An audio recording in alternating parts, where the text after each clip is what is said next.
praises to the Most High. All praises to the Most High. Give them all praises. Give them all praises. Where the fuck am I going? Who the hell could I be? All this time I've been lost. Vessel trapped in the sea. Chains holding legs. I just wanna be free. This pick in my throat. Hell yeah, they know it. Heritage keep going. You can see it in my phenotype. And the damn Indian showing. This knowledge keeping me steady. 45 on my hip. And my armor man stay ready. I hit streets in my Chevy. Blunt burning, smoking heavy. Man, here you go, I got plenty. Prayers up for what's in it. In the land I lost with it. Cause every nigga ain't feeling. And every man ain't willing. Bold but stelling. No heroes for my family. My pigs killing us daily. Invader, this is for the invader. Invader, sitting on the invader. All praise to the Most High. All praises to the Most High. All praises to the Most High. Give them all praises. Give them all. Invader, this is for the invader. Invader, sitting on the invader. All praises to the Most High. All praises to the Most High. Give them all praises. Give them all praises. Where the fuck do you come from? Kidnapping up, baby. 11 million abortions. Whole country is scorched. Haters stealing my fortune. Bitch, give me my land back. Inside no contracts. Why you wasting all of our trust funds? But we know we okay. Take the food up from my plate. That shit with my phone.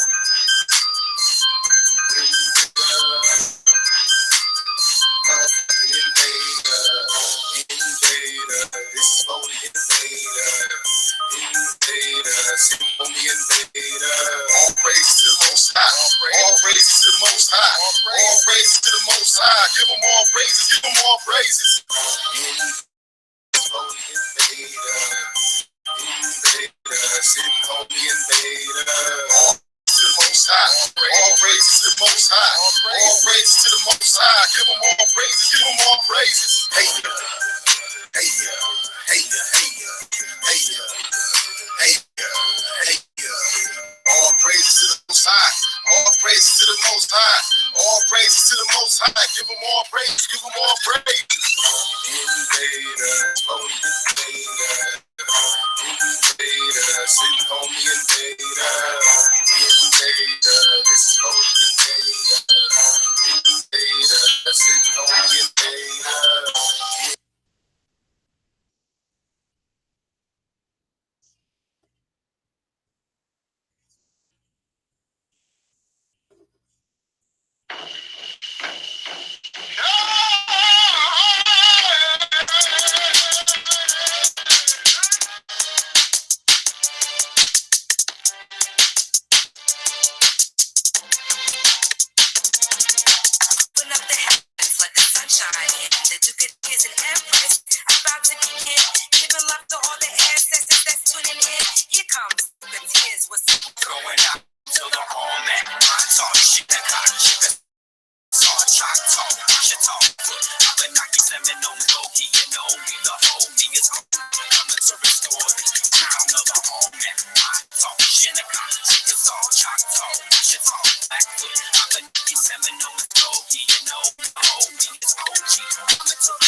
Tomahawk chop, an entire city block. It's Buffalo, people coming back to wreck shop. Hip hop about it pop, can't stop the rebirth for raw. Indigenous rock with the native chant. Christ war at a glance, anyone who glance at the Shechem war dance, Chief 7th Feather Owl, the Moorish code power, make all these 14th Amendment rappers throw in the towel, wear compass and travel. These masons taking oaths, disrespecting ancestors, selling their souls to ghosts. I wave my glass, make a toast to Aboriginal hosts, traveling through the cosmos. That's most meaning, that's on top. My wounded knee bandaged up, Black Hawk was Geronimo. Skull, we taking it back from the tomb of the bones when we coming in the rooms and it's boom like oh man, my talk, Shinnecock, Chickasaw, Choctaw, Washington, Blackfoot, Abenaki, Seminole, Muskogee, you know me, the whole niggas OG, coming to restore the crown of the oh man, my talk, Shinnecock, Choctaw, Washington, Blackfoot, Abenaki, Seminole, Muskogee, you know me, the whole niggas OG, coming to restore the crown of the OG.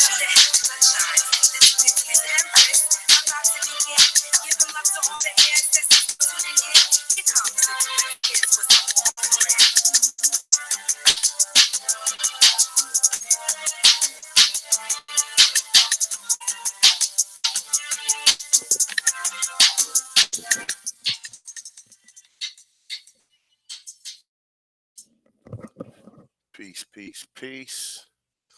Now under the sounds of the one, and I'm in representation of the Aborigines or Tontonese Aborigines or original people of the Western Hemisphere, and that's North, South, and Central America, which are directions, but just to speak up for the landmass in which itself.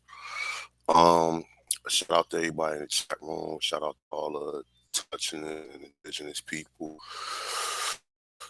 throughout the world, as well as in North and South Central America and the conjoining islands. And that's all of us. Even though we all might have been oppressed by different European powers, we are one family, even though we are distant relatives. And when it comes down to certain situations, we will be taken care of in what they call segments, because each person is not responsible for our total oppression, even though if you want to say the total oppression will be pointed towards Europe or towards wherever these people are from, because they're not even from Europe. Because I'm starting to find out, what I'm starting to believe is, like I said, the British was the original European blacks that was over there. Because when they telling you that the British was trading with the so-called, with us over here, this had to be something that was going on for a long time. This couldn't have been something that just took place when all this other shit going on. You got the Spanish coming here, you got the French coming here, and then you got the British. I believe that the British may have been coming here for a long time. You understand? But with all of the European, because remember, you got all this stuff going on in Europe at the same time. So what do we see out of the European expansion? We see that the Europeans took over Europe and expelled all of the original inhabitants, just like right now, just like everywhere you see. Look at fucking Australia. Everywhere these people went, they decimated the population, and either the people assimilated under them, and the original people became more or less recognized than just like right now. Look at Russell Crowe, look at Crocodile Dundee. You believe that's an Australian? But the fucking original Australians are just like us right now. We call ourselves African Americans, but white Europeans, which they know when you speak to them, they know they're not American, but they claim more of America than anybody. You understand what I'm saying? And like I said, that's why, like, all right, let's deal with this reality real quick, right? All right, let's deal with this reality. Let's just imagine, okay, no one talks about history. No one talks about history, or no one goes back and try to reconstruct history, basically to see harms and the history that we haven't been taught. So no one go back and reconstruct this. You just go ahead. You ain't got time. Now you got extra time where you ain't got to listen to me and the rest of brothers and sisters who out there putting information or go to any political format. You just got more time to sit home and play video games and watch more Love and Hip Hop and do what? Because you got time to do shit now and ain't nothing getting done now. You understand what I'm saying? I don't see nobody with no remarkable anything. Ain't nobody getting, I mean, other than the individuals who are doing what you're doing and you know who you are. And you know what I'm saying? And like I say, the loudest dog in the crowd, that when something thrown, the loudest cry from the dog is the one who got hit. But for the people who is doing something, then you already know what time it is. And history plays a major part in our going moving forward. Okay, it plays a major part. It plays a major part. Just like the first time when you realize that you may have been African or your people descended from these places over there where they claim that your people descended from, it was a different feeling. Now that the shit is really snowballing and history is getting out there, now we finding out we from here. So we supposed to stop at this point in time. Oh, history is not important. We supposed to stop at this point in time. We're supposed to say, all right, well, we Indians now. Fuck it. We supposed to stop. Nah. I want to pretty much know from 1585 until 2000 and no, I want to say until pretty much 18. I want to say 1910. From that time period is the missing history that we get in segments from the Europeans, and they telling us lies. They telling us all this different shit. Now, okay, see the title of it, Black and Seminole War, right? All right, you see the title of the video, right? Now this going to tie into a bunch of different things, all right, and it's going to touch on a bunch of different subjects, all right. But the main subject is Indian slavery, Yemassee and Gullah, and basically the fact that the Negroes was already the original tribes that was pushed out of there from the beginning, all right. So I never hear a lot of people talk about the Battle of Negro Fort, right? I don't hear nobody talking about this because what they did was change it, and they turned it from being a Aborigine story to being an African American story. Okay, but we gonna touch on this, man. I got a little time today. We probably rock out for a minute. So let's get your papers and pens ready if this history is worth anything to you. And like I said, still continue the donations to Culture Freedom. The documentary is called Culture Freedom, Hidden Cultures of America, Black Indians, period. Okay, support it. All right, because this is, like I said, we need to know our fucking history. And we don't need it to keep being taught by these Europeans. Okay? You have a brother who got something like that basically touches on all of the Negroes throughout the world, which is cute. But we need to know who we are. Because all of these other people claim they know who they are, in which I believe that a lot of them don't know who they are because they did. If just like let's say something like let's say the Nigerians, for example, right? If the fucking Nigerians knew who they were, why would they allow Nigeria to be named after the English or be named, so a lot of these people who claim they got cultures, their cultures ain't that don't go that far back neither. Their cultures is basically a bunch of shit that just for the last 200 or 300 years, man. So let's get with this, all right. We gonna touch on this, all right. So once again, my mission statement ultimately in doing these videos is basically to at least allow people to have the option to claim their indigenous people on this land. Also to go back and rewrite history, to let people know that they did not bring no African slaves here, and like they telling us. Now, I'm still back and forth straddling the fence with the African slave thing, but I'm one thing I am stuck on, one thing I am standing firm on, that if they did, I'm not claiming that they did. If they did, they only bought a small majority of them, and the indigenous people that was already enslaved for the first 150 fucking years would have outnumbered these people by a million, by hundreds of thousands, man. They're using these people to assimilate them as they conquer them, and they make these treaties. Part of these fucking treaties is to assimilate into the culture of the Europeans. You don't see no Indian Method Church or no Indians in the state. Don't know who the fuck they are, okay?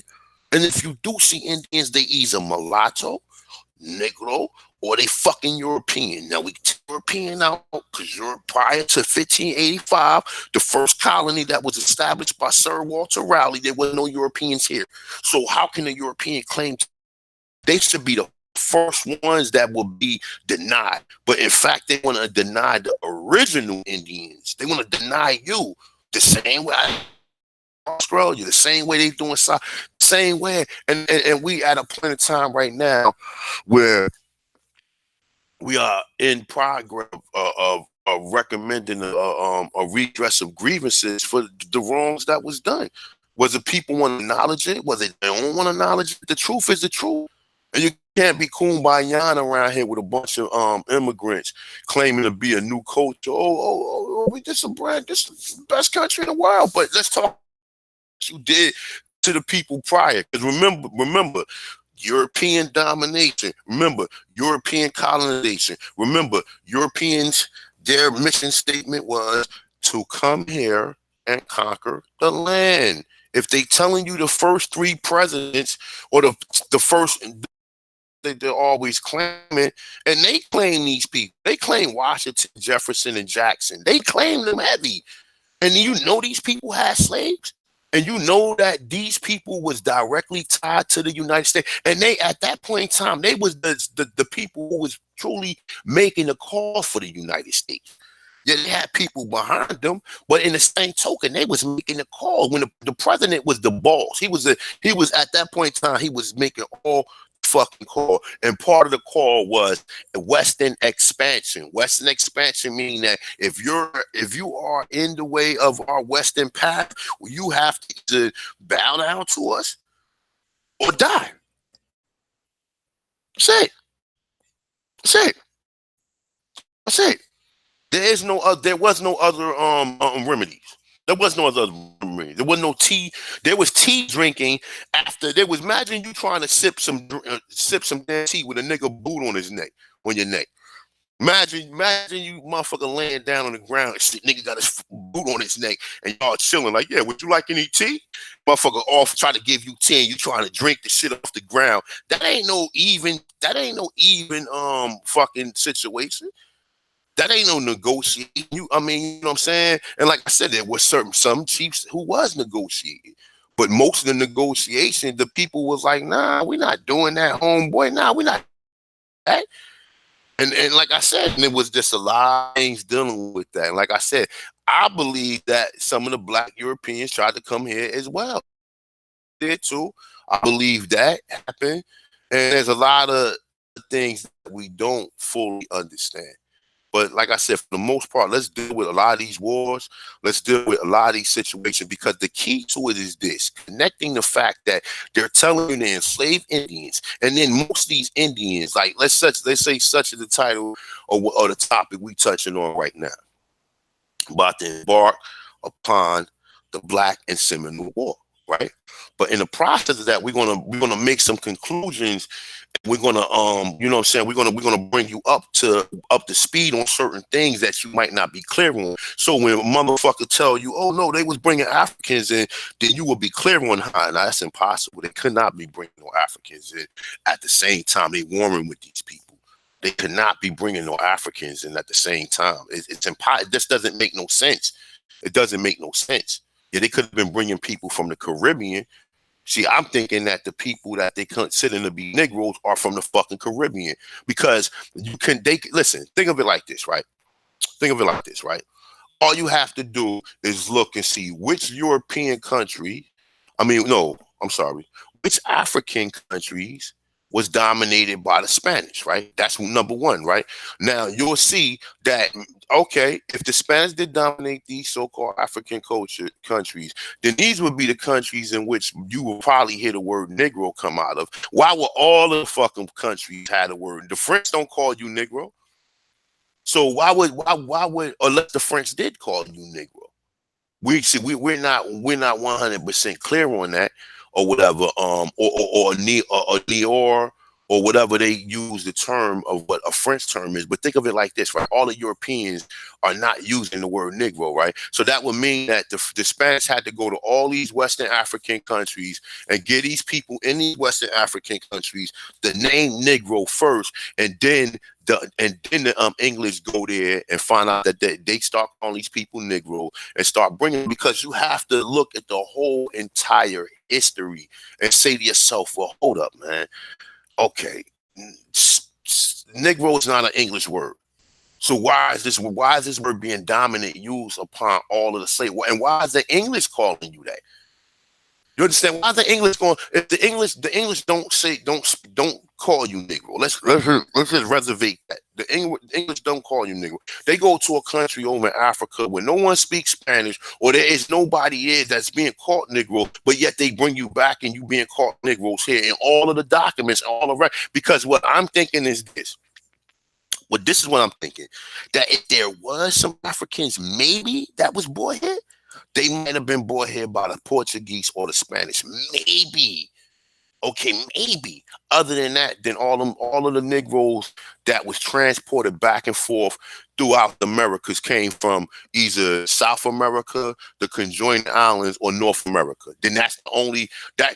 Listen, 12 million people is not a lot of people for considering how big this fucking land space is. It's impossible for you to bring 12 million people here, and there's not even 12 million people to match it on the whole entire landmass. I'm talking about from California to New York, from Canada to Argentina. You telling me out of all these people that there wasn't 12 million people here already? Come on, man. Let's get into this shit, y'all. All right, let's get into this. Shit.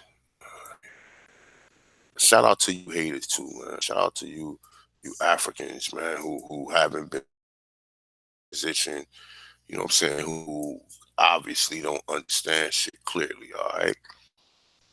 So this is what I like to deal with first. All right, Indian slavery.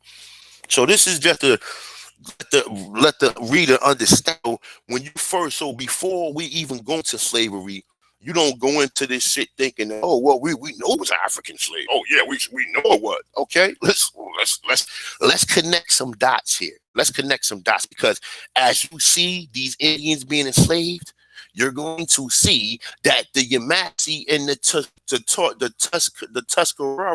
the Yemassee and the Tuscarora is the same people. The Yemassee, the Tuscarora, and the Gitche Gullah are the same fucking people, bro. Because you don't see no Gitche Gullah back before until a recent time. The Creek and the Cherokee was all in that region too, where they claim that the Gitche and the Gullah was at. I believe these are separate. These are people who recognize that they was from separate parts, and they created that tribe. I don't even believe there was no Gitche Gullah tribe past 100, 200 years. Okay, it was either the Yemassee or the Tuscarora. Okay, so now look, Indian slavery. Now I love to touch on this because this is the unknown. You know how people, like in math, you might have your favorite subject. Your favorite subject might be fucking subtraction. I like algebra because I like the unknown. I like to try to calculate these unknown factors. All right, so look, Indian slavery. Let me just make sure I'm being heard properly. All right.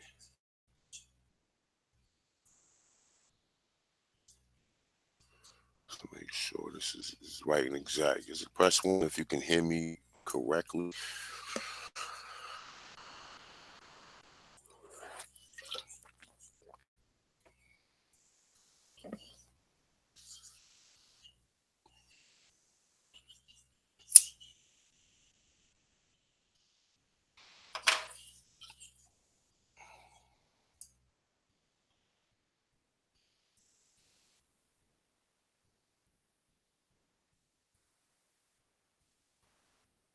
still, just give me a second. I'm trying to figure this out.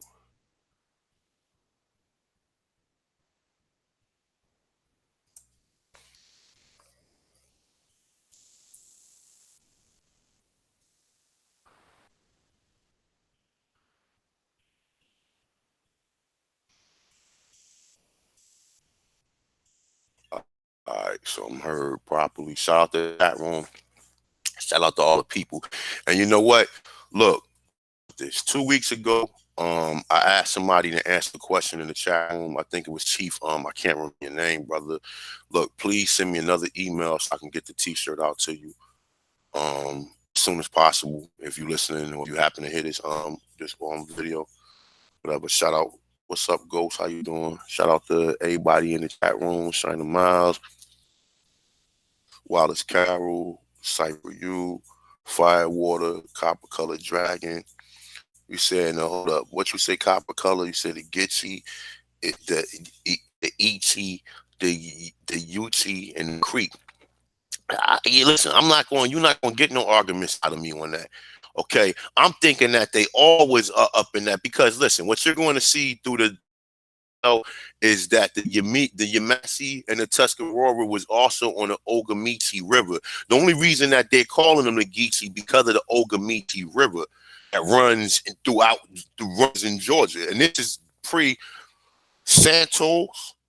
Herman D. Santos. He said something about the Ogamechee River, and it's a lot of stuff. But let's get into this. All right. Let's get into it. Shout out to everybody in the chat room once again. All right, so look, Indian slavery, right? And while I'm doing this, if you really want to get ahead of the game, look up the Battle of Negro Fort. Okay, Battle of Negro Fort is an Indian war. They trying to make you think they Africans, yo. Words though, shit, yo. The way that they twisted this history, yo, and as I'm going through this shit, I'm looking at it. I'm like, yo. They're saying that they're warring in all these different places, or they got these separate wars going, just like the Civil War was the Indian War, man. Because the white chiefs took control of all the five civilized tribes. The white chiefs took control of this, enslaved the original fucking tribes, and what happened was they started the war over that shit.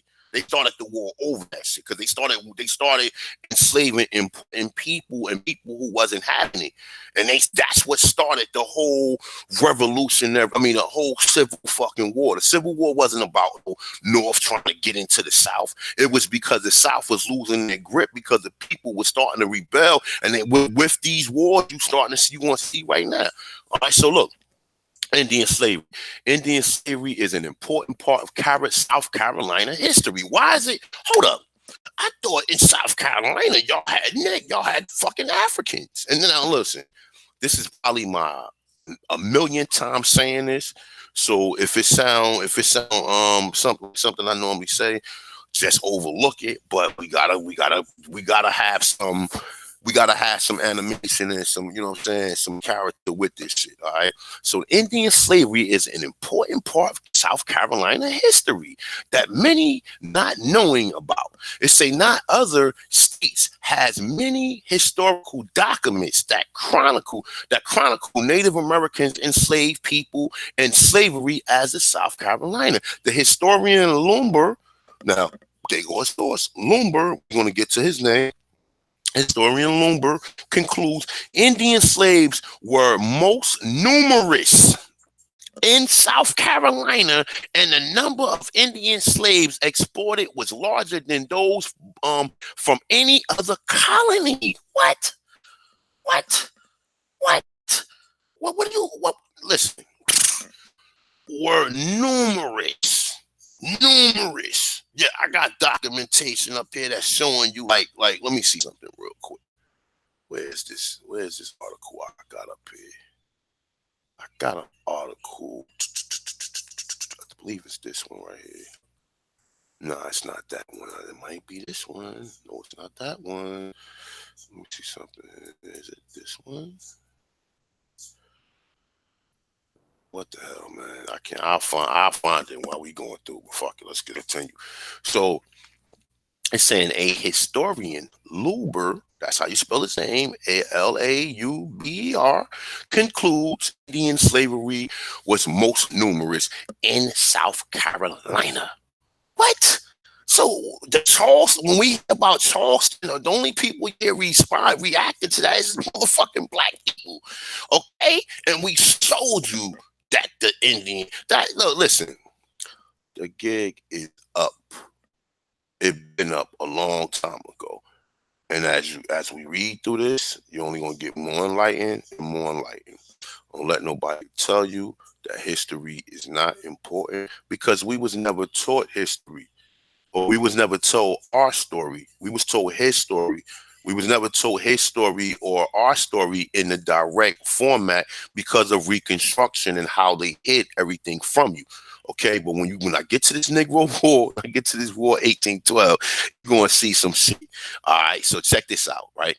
So all right, so it's numerous in South Carolina, and the number of Indians exported, exported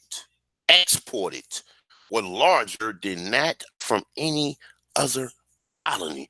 Indian slavery, now here we go, intermingles with every aspect of the colonial records of South Carolina.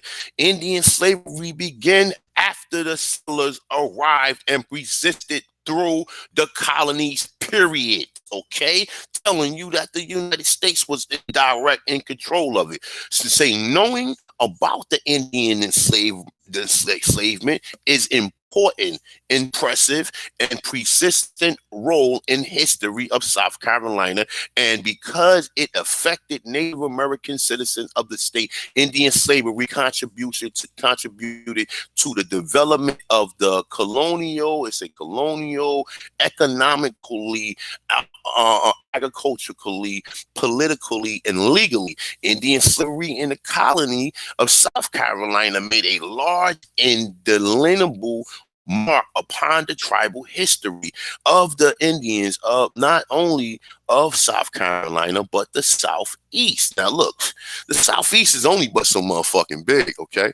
So, I mean, they're talking about all of it, because I also found that they were saying that Tuscarora was related to the Powhatans, or don't correct me, please. Let me say the Powhatans was connected to the Powhatans, okay? Because I found documentation that, the first settlers that came in Virginia came across the Tuscarora. Now, maybe the person who I didn't source check it 100%, but this is what I'm getting. All right, so. All right, so it's a history of Indian, the Southern East. All right, so that's why Southeast is Southern. When you hear Southern, is just an abbreviation for South and Eastern. It's the United States. Northern is short for Northeast.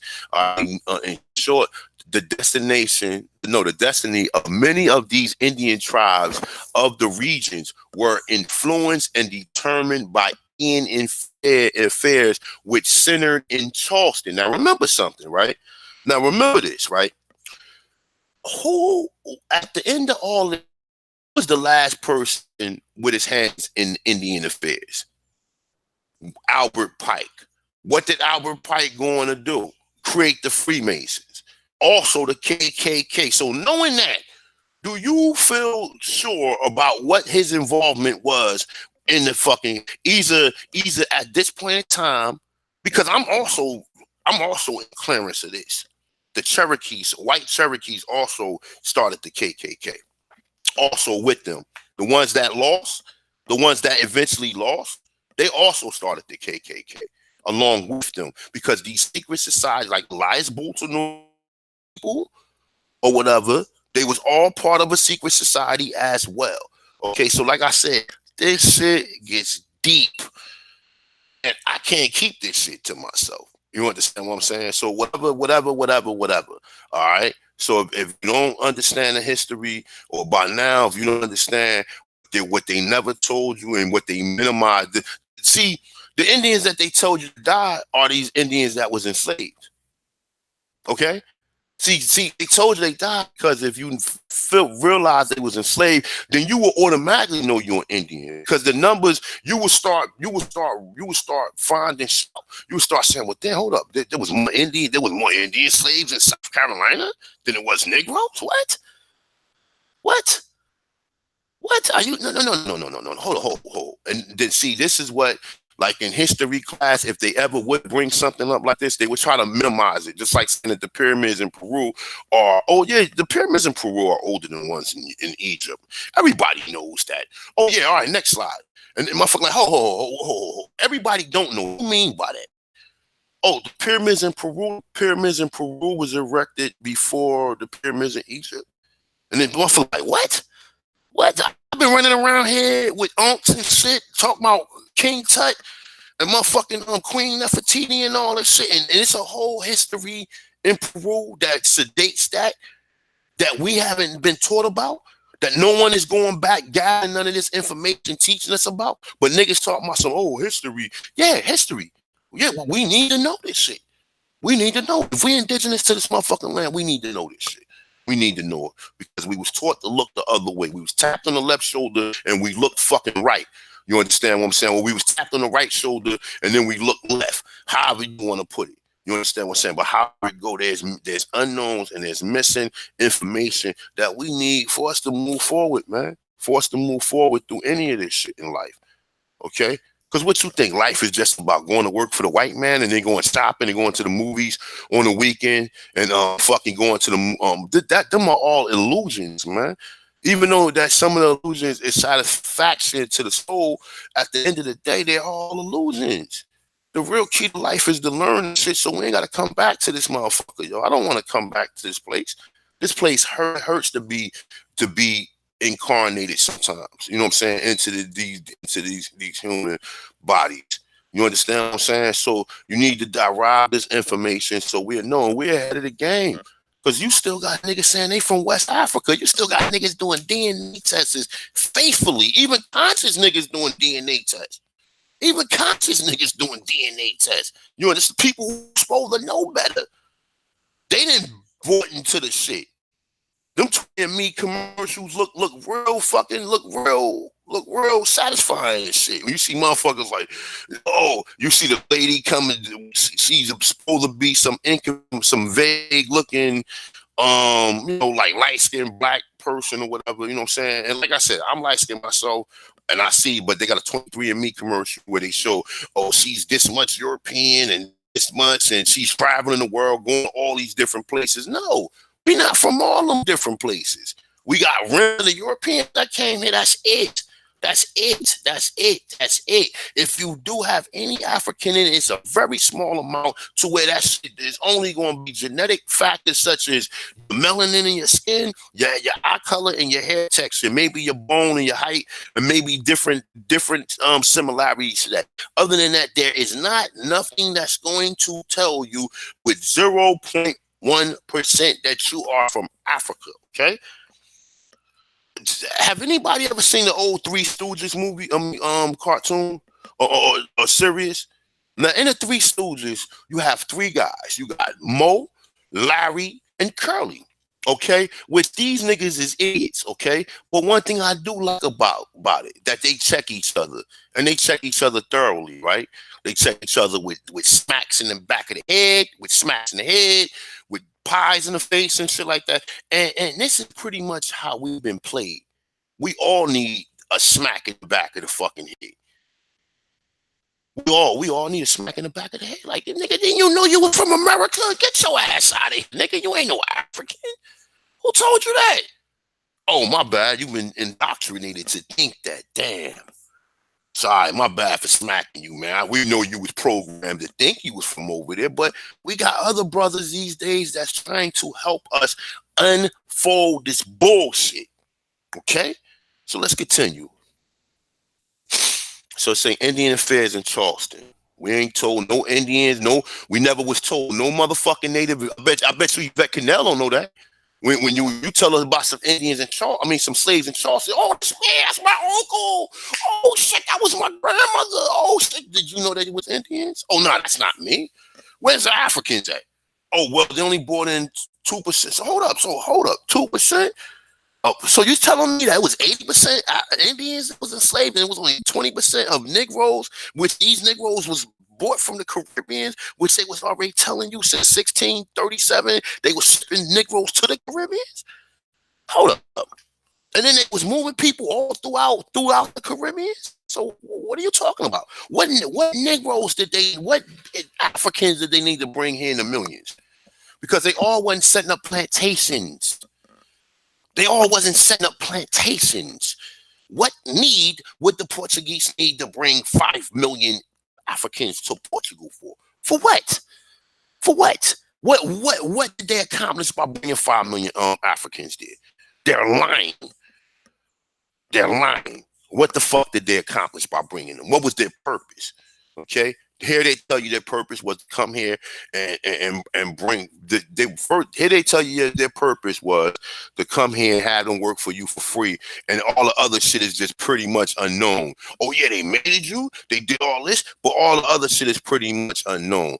All they wanted was the land. And like I said, what I'm thinking is this: how they got cool with some of these tribes, because I believe that some of the British that came here is a part of our people who've been coming back and forth from Britain all the way to the Americas. That's why you got all these images of black people in Britain. You got images of Aborigines with the feather crowns over there, and that because our people been going back and forth over here. I'm thinking that in that point in time, they had these white slaves or these white people who was with them, working with them or whatever. And eventually when they took over, these white people came back and represented them and then crossed us here. That's how I'm looking at it. That's one direction I'm looking at this shit in. Because I'm not buying the British had trades with the Indians here, and that's the reason why I was mad at the Americans. No, because who kept bringing the Europeans over here? Once the American War started, and the Revolutionary War started, and you're told that the British was fighting the Americans here, then how after that was it still Europeans coming? Because I would be under the assumption that everybody that would have been coming here, the whites here would have been up in arms of anybody that would have came here, because they don't know if they was a British spy or not, coming here to set them up and take over this place again. You understand? You see what I'm saying? If they fighting other white people, which the British and the white settlers that in the stories they're telling you that these are Americans, okay? The British supposed to be white. The white settlers supposed to be white, okay? The white settlers, with the help of some of the Aborigines here, you fucking traitors, help overthrow them. According to history, they're telling you that the reason the British had an alliance with the so-called Aborigines is because they had a trade route. So if they had a trade route, wouldn't you think that trade route had to exist before any Europeans came here? They was already coming here. You understand what I'm saying? Just like they tell you about the Vikings and the barbarians. The barbarians are the Berbers, man. I'm saying barbarians. You know what I'm saying? Liberian, Aryan, Barbarian. You understand what I'm saying? All these words are the same. Like, you know what I'm saying? They're all fucking same. The barbarians are motherfucking Europeans, man. I'm sorry, black Europeans, aka what we consider to be modern day Moors. That's who the barbarians were. Okay, the Europeans came off the ports in 1800s, man. They wasn't on the ports back then, man. It's like you young bucks don't know about a lot of this old school shit that's just coming into play now. You niggas don't know a lot of shit because you wasn't there. Like the European wasn't there. So the European taking stories from us and putting himself in it. Just like you niggas take stories. You go around niggas who do shit and be going places and being around, you know what I'm saying, being around stuff, and then you hear other niggas talk about that shit. And then you take their story and put yourself in it, and then you create a whole new story. And then niggas like, oh shit, that's what you were doing when you then jack somebody for their shit and you put yourself in it. The same thing they doing. Only thing they did was the same way they used Photoshop. They Photoshop history and put their fucking face in it. All right, let's continue this. The Indian slavery was more. Listen to this. Listen to what I just told you. Indian slavery was more than war or disease that destroyed a small coastal tribe. As early as 1683, the proprietors had heard that the settlers were making war with Indians around Wanya Bay. Okay? Wanya Bay. Take it what the fuck you want to take it for, okay? Wanya Bay. It's saying in order to top obtain slaves, it says since the proprietors have given permission to sell Indian captures in the West Indies. Listen, man, I do this shit, man. And listen, look, listen. Since the proprietors have given permission, okay? The proprietors. Who the proprietors? Oh, the doomed dividers. Oh, Queen Elizabeth have given permission to sell captures. Indian captured in the West Indies, okay? Now, and this is in 1688. But you ain't supposed to know that the people here resemble Negroes. See, that's what they keep leaving out. That's what they keep on leaving out, okay? Because now that will make you think that, hold up, well, they have to go bring any Negroes if it was Negroes here already? Oh, but no, we got people who now saying that the first American was Negroes. But yet, if the first American was Negroes, wouldn't that mean that it had to be some Negroes left here? If the history we find literature that's supporting that you had a pipeline of trades and cultural and economic influence from Canada to Peru. Pull out your maps and look at that shit. From Canada to Peru? Know how long it takes to even set up negotiations with people along them lines? And then how do you know who to trust along them lines? How do you know, okay, you just gonna pull up, you might have been the biggest, baddest, so-called whoever, the biggest swords, but if you was to get ambushed, then it would be a shame. You understand what I'm saying? But nonetheless, though, ambush is an Indian word too. So look, nevertheless, though, if you was to pull up and try to do trades with these people, and these people were so-called to capture you and take your goods and take everything, then that would be the end of that. Then it would be an unsuccessful trade. Obviously, these are all connections, man, of the Aborigines here, the Iroquois, the Algonquins, and all the people who was already here. That's the reason why they try to tell you that Algonquin wording is similar to Arabic. Okay, I don't listen. And Phoenician, it's Algonquin letter word is similar to Algonquin and Phoenician. Okay, I mean, sorry if you missed them classes, you brought up on that, then I can't help you with this. But check this out, right? All right, so let's continue. So, all right, so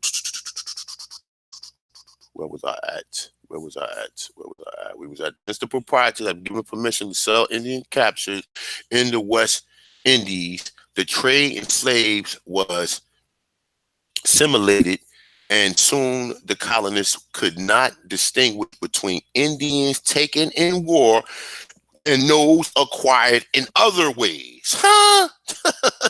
They're telling you right there that they go to Negro, they go, there you go. So they can tell from the Indians taking it. Now that can be a trick too to set us up for the reason why because most of the time when you're reading this, it never ends with the Indians, how long they was enslaved. It always begins with the African slave trade. You understand? They always try to make it. They always try to say, "Oh well, yeah, let's forget about the Indian slave. Let's talk about the Africans at this point in time." So what happened to the Indians? Never mind what happened. Let's talk about the Africans at this point in time. And then you're like, okay, teacher. And then you never find out what happened to the Indians. Never find out. You know what I'm saying? So look. So it could not be distinguished between Indians taken in war and those acquired in other ways. The slave trade was expanded when a Scottish colony was started at Port royal in 1684. Okay? And we already know the 1619 story is bullshit. We can prove this is bullshit. It's bullshit. We already know that. We already can prove this, okay? And right here in 1684, this is still if you want to call it Virginia or Maryland or whatever, because remember the Carolinas, Virginia, Maryland, or whatever you want to call it, whatever was the original name of it, which some people say Chesapeake. I'm not 100% sure on that. I haven't found the only thing I have seen is Chesapeake. Okay, that's the only thing I have seen on that particular land, and that shit was going all from damn near fucking Oklahoma to damn near fucking Virginia. All of that shit was called Chesapeake.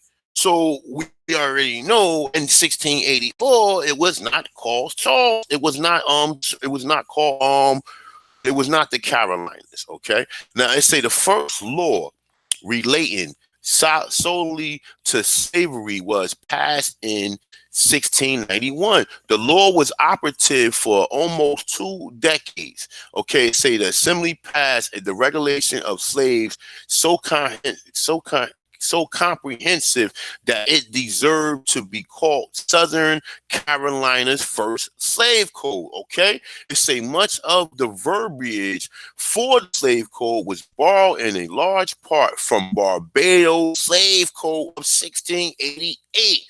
The Southern Carolina, now look up the Barbados slave code from 1688. They're going to tell you that they had to stop these people from bringing in people from here. Yo, listen. The only people who still, at this point in time, who still telling you that you are Africans are other idiots, man. You understand me? You are other damn idiots. Let me see something real quick. Let me see if I can find this real quick. Look at this. This shit right here. Look at this. This shit is right here. Look at this shit right here. Let me take a look at this. Let's give it a second to come up.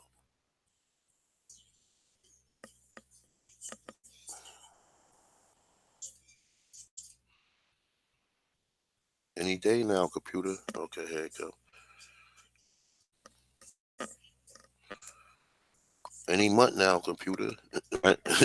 Any day, any month. There you go. Now look what this say. This say a Barbados penny in 1792, right? Now if you look to the left,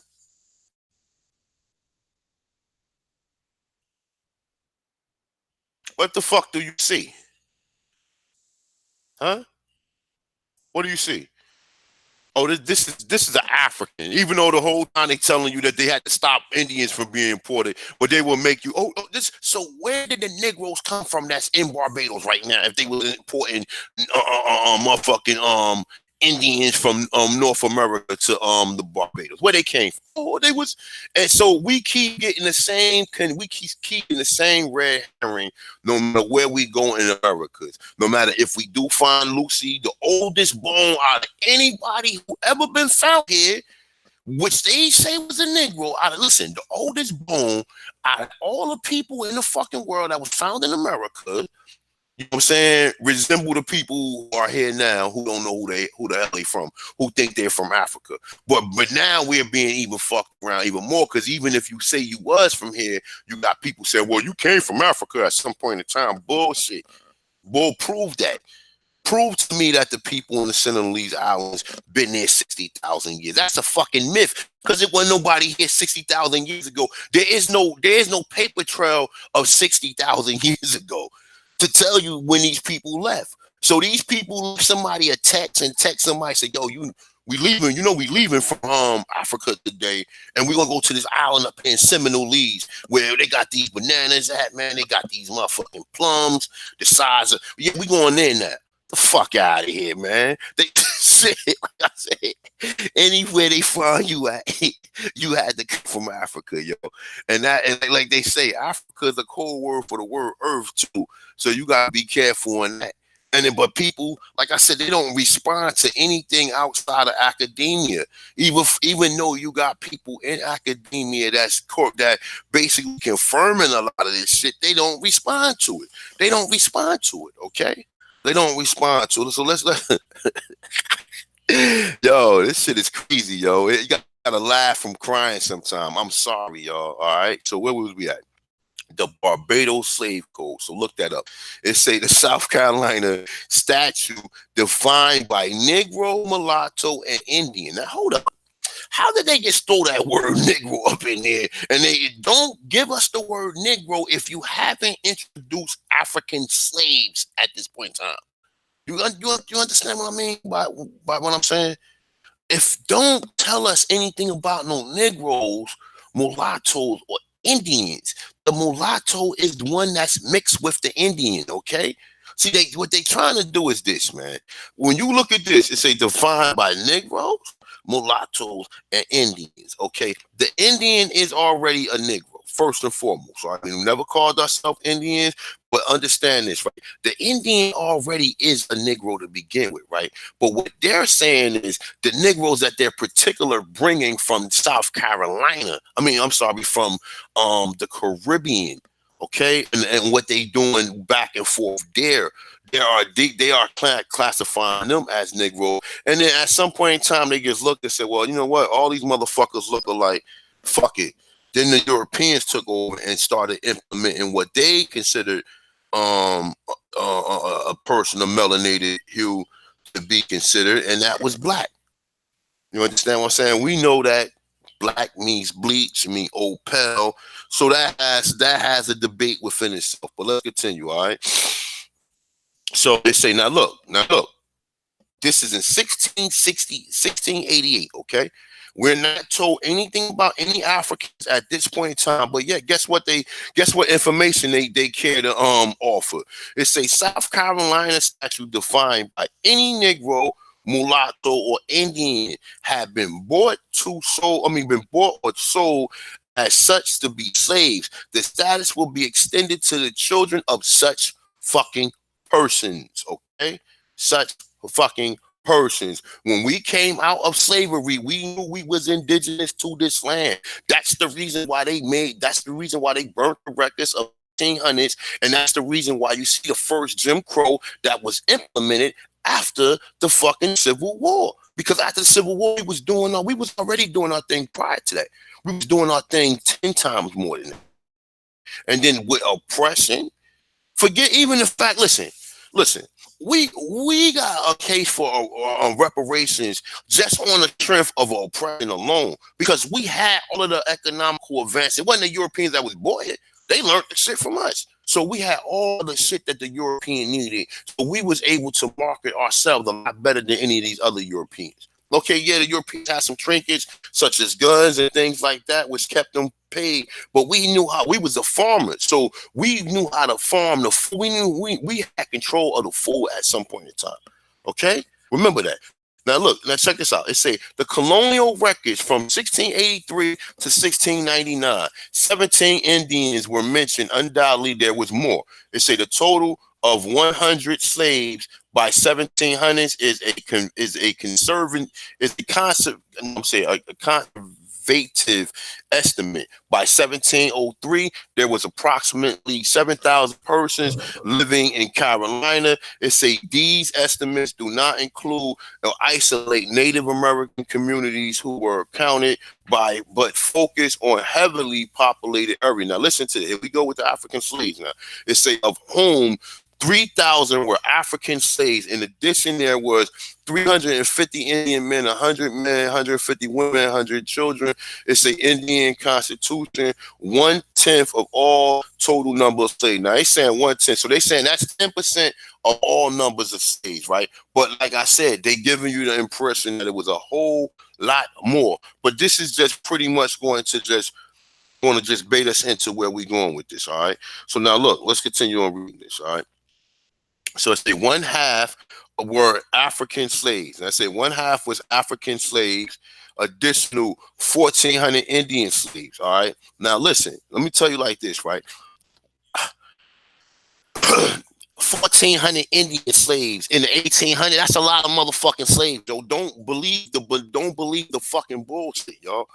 1,400 people to be watching over that might be dangerous is a lot of fucking people, y'all. You know, it's a lot of people. Okay, so don't be naive. Don't get mixed up in this is in 1700s.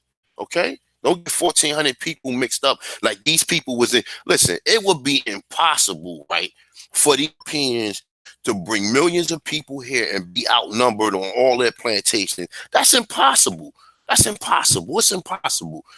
It's impossible. Do not believe that shit. All right. So let's continue. And like I said, a lot of these articles they contradict themselves. And what I do is I just fill in what they should have put there.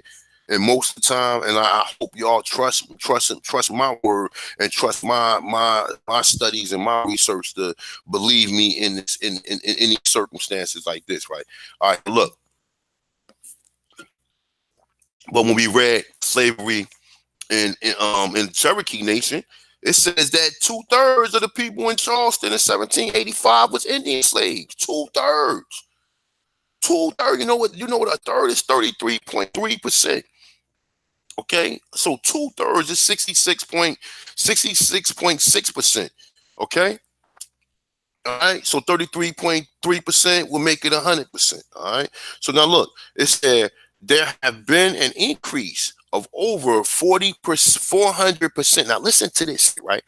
There have been an increase of over 400% in the number of Indians. Now, from this point on, they're going to mention Africans briefly, but the most part, they're going to keep on interchanging Negroes with Indians and Negroes with Africans. And from this point on, there have been a 400% increase. Okay, imagine getting a 400% increase in your annual wages, work and shit. You know what I'm saying? So it's a so I say a percent in the number of Indian slaves since 1703.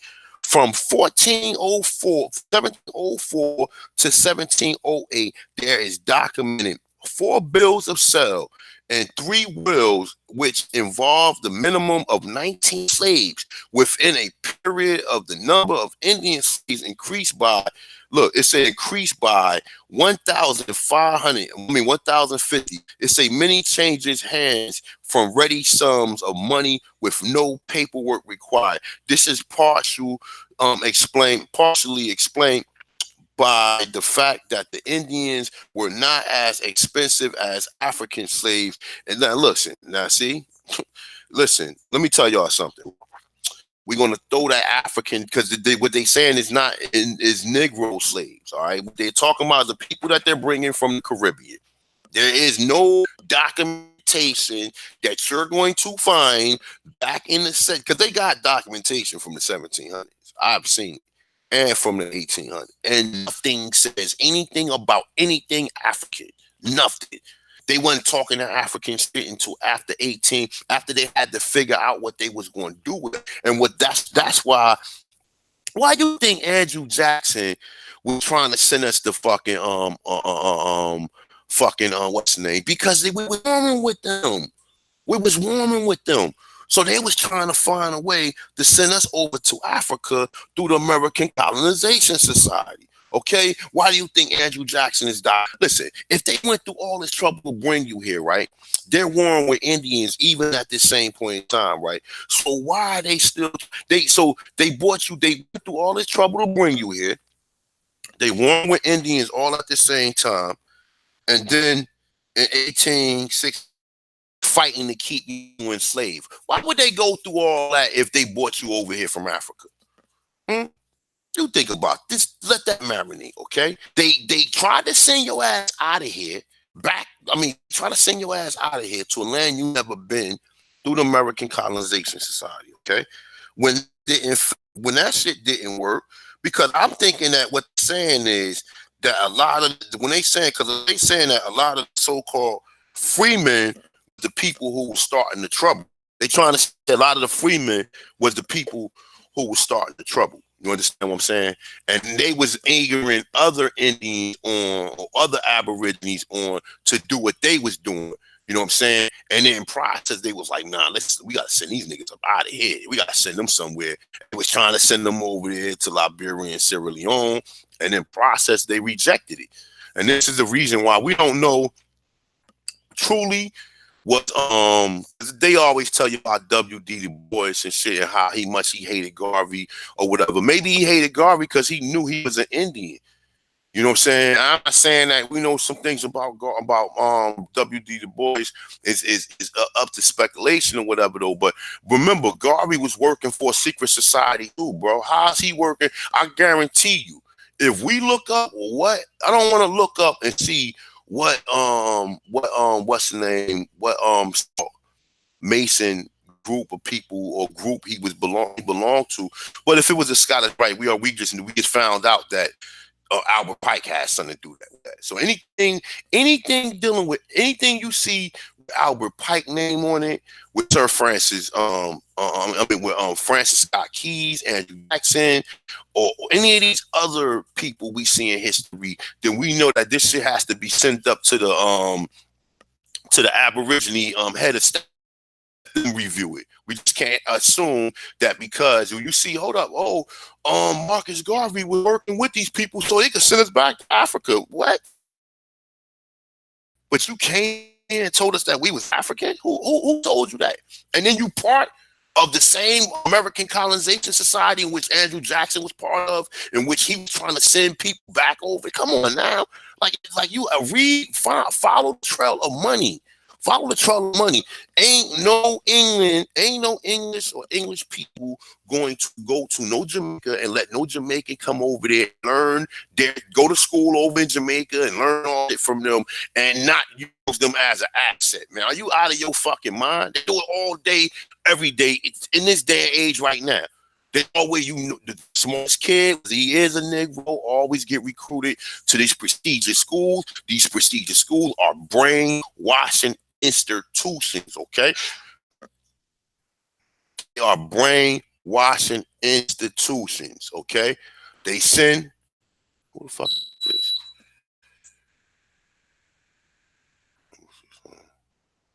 Oh, it's somebody else. My bad, y'all. Yeah. They're not sending no poor. They try to make it say, oh, well, Garvey, he was poor. So where's family get the money from to send him to school over there in London? Where's family get the money from? Okay, where's family get the money from? And why is he rubbing elbows with all these people who we don't fuck with, like the American colonization? Because the American colonization was the last attempt to get us to fucking move to Africa, yo.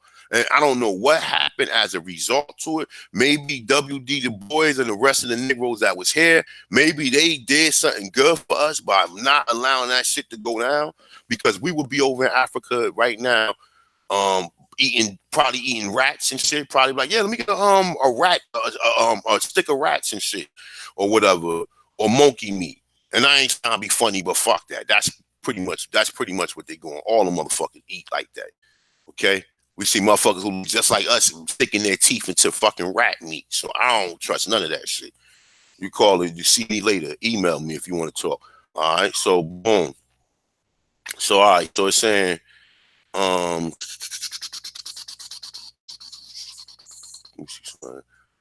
right, so it's this partially explained. I'm saying this is partially explained by the fact that the Indians were not expensive. That's up to that. It was not expensive as African slaves, and at that time were responsibly good supplies. And some planters use them in their rice field. It's saying until they can afford to buy Africans. Do you hear this shit? They can afford to buy Africans. Like I said, we already know, because what they did was introduce the word Negro. Now they're going back to the word Negro. All right, so now listen to this. In 1704, the General Assembly passed a law making that their trustee slaves available in time of war. It's a list of able-bodied Negroes, mulattoes, and Indian slaves were prepared. Now, why are they not called? Why are they? This is interesting, right? Because why are they clearly stating that the African? Because what they doing is this: they use, like I'm telling you, why would they list Negro, mulatto, and Indians all up together, right? Number one. So where did the Negro come from? And what is the Negro? Oh, the Negroes. No, it's not. It's not the African because you didn't mention the African no other time. All right, so now I say a list of able-bodied Negroes, mulattoes, and Indian slaves were prepared. Consequently, Indian slaves fought for the colony long before the American Revolution. If the slave was maimed or killed in action, the owner would receive compensation. Now, listen, the owner would receive. That's bullshit. Them are Indians fighting, and they also are people who won their freedom. You understand what I'm saying? Like we said, how Henry Equianis, which was fighting, they talking about he came from Nigeria, which is bullshit. How did he come from Nigeria and learn English and then get right into this war? And get the fuck out of here. All right, so I say ultimately there was extensive. Now here we go. Here he's implying ultimately there was extensive slave trafficking of Indians captured during the Tuscarora War of 1711 and the Yemassee War of 1715 and 1716. I wanted to use this just for this particular right here, just to let you know now what happened to the rest of these people. Now, if the Yemassee people was in war, they say that people enslaved and they retreated. Where did they say that the Yemassee went? Oh shit, the Yemassee went into Florida. But hold up. I thought that Negro runaway slaves went into Florida. Oh, they was trying to enslave the Yamassees. Okay, but how would that explain that they're saying that these are African slaves? I don't even believe that they ever say they were African slaves in some cases. In most cases, they always say, oh, these was Negro slaves that fled into Florida. And we just don't understand the difference of it. Once you was stripped of your culture and stripped of any of your tribal connection, you was either a damn black or Negro. That's it. Even if you was an Indian, you was black or Negro. You was no longer. So you thinking that they were saying, oh, hey, African, hey, Negro. No, they wanted you to forget that you was any of your indigenous tradition and culture, except the cultures and traditions in which that they can keep, that they can exploit for themselves. That's the only tradition and culture they wanted you to keep. You know what I'm saying? It's like now you got people here, they don't really care too much for the language.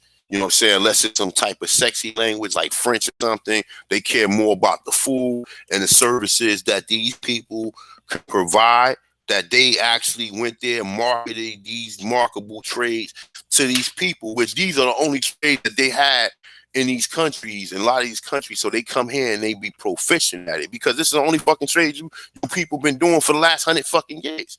Okay? 30, 40 fucking years what Indians been doing. Working with software, working with data processing and all that. So of course all that people, and then what?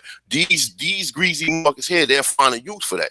But they wouldn't find a use to put you into it, but they use other people's services in which they can exploit them and get on their good side and use them as allies against anybody. So let's continue. All right. Keep this in mind. Ultimately, okay? Now he said ultimately. Now, understand this, right? Why would we go and say, listen to this, a list of all able-bodied Negroes, mulattoes, and Indian slaves were prepared, right? Now, consequently, Indian slaves fought for the colony long before the American Revolution. So they're telling you that Indian slaves fighting in these Tuscarora Wars and the Yemassee War. So they've been, listen to what they saying. Indian slaves fought for the colony. So what? That would have won them an ally. Now, they're also telling you at the same time that they got Indian slaves that's fighting for them. At the same time, blacks are fighting for the colony. Crispus Attucks was classified as a black, but he was an indigenous man. Okay? Now, listen, consequently, Indian slaves fought for the colony long before revolutionary. It say if the slave was maimed or killed in action, the owner will receive compensation for the publisher treasury. Ultimately, there was expensive slave trafficking of Indian capture during the Tuscarora War in 1711 and Yemassee of 1750. So if that right there don't explain nothing, then I don't know what the fuck to tell you. Because why in this passive is they not saying Africans fought, Negroes, mulattoes, and Indians? You understand what I'm saying? Why they get saying Negro, mulatto, Indian? Because what you got is this. I remember Bacon's Rebellion? After in the 1700s, when the white settlers started to get along with so-called Aborigine people, and they had like a colony where they was all working together. This is when the mulatto term come up, because now you getting white women that's coming from Europe that's mixing with these Aborigines that's over here. With the exception that it's happening in reverse too, you getting black women or black Indians that's mixing with these so-called white settlers, and they watching this shit. So they watch this shit from years. Okay, they watch it for years. We getting a lot of different stories when we read. We getting assimilation. We getting what's the other amalgamation. We getting amalgamated people, and this is how they said they took over jobs. And like I said, most of these chiefs don't look like they any Asian in them. You understand what I'm saying? But you can look at somebody like Albert Pike and look and see that he had to have some like remnants in him. You understand what I'm saying? So like I'm keeping it 100. You know what I'm saying? This whole who you was classified as and whose side you took in all this shit. Okay, you might have been somebody like another motherfucker, for example, might look like Albert Pike that sided with the Aborigines, and might have been, you know what I'm saying? They'd be like, oh, well, he's black or whatever. Take a good look at this of the Albert Pike picture that I showed you. And like I said, I ain't trying to bring nobody over and start recruiting black people, but I'm telling you, when they talk about mulatto, a lot of these people mixing up with Indian territory are direct descendants of motherfucking black Indians or whatever, but they just classifying as white. This is what they saying. Some of these babies coming out dark, some of these babies coming out light.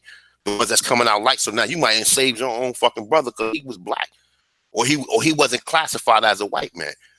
And what's going on, and we see this, and we see this through all of the literature and stuff that we read. So let me continue, because there's a lot of stuff I read. It's close to 12 o'clock. All right, so we see last paragraph, it says that you had Indian slaves fighting for the wars before the American Revolutionary War. We are not told about this shit. And if we are told about it, we're told about it in a way to where your mind can't differentiate the so-called Indian from the Negro. And they tell you right there, list of able-bodied Negroes, mulattoes, and Indians. All right. The slave trade even deployed that assistance of other Indian groups and therefore encouraged many intertribal wars, unrest, and disagreements among the Indian people. Now, what is that telling you? Because what also you're going to understand is that during the American, what happened was this, even with the Iroquois, what hurt the Iroquois was this. Let me show y'all something. Hold up. Let me find this real quick.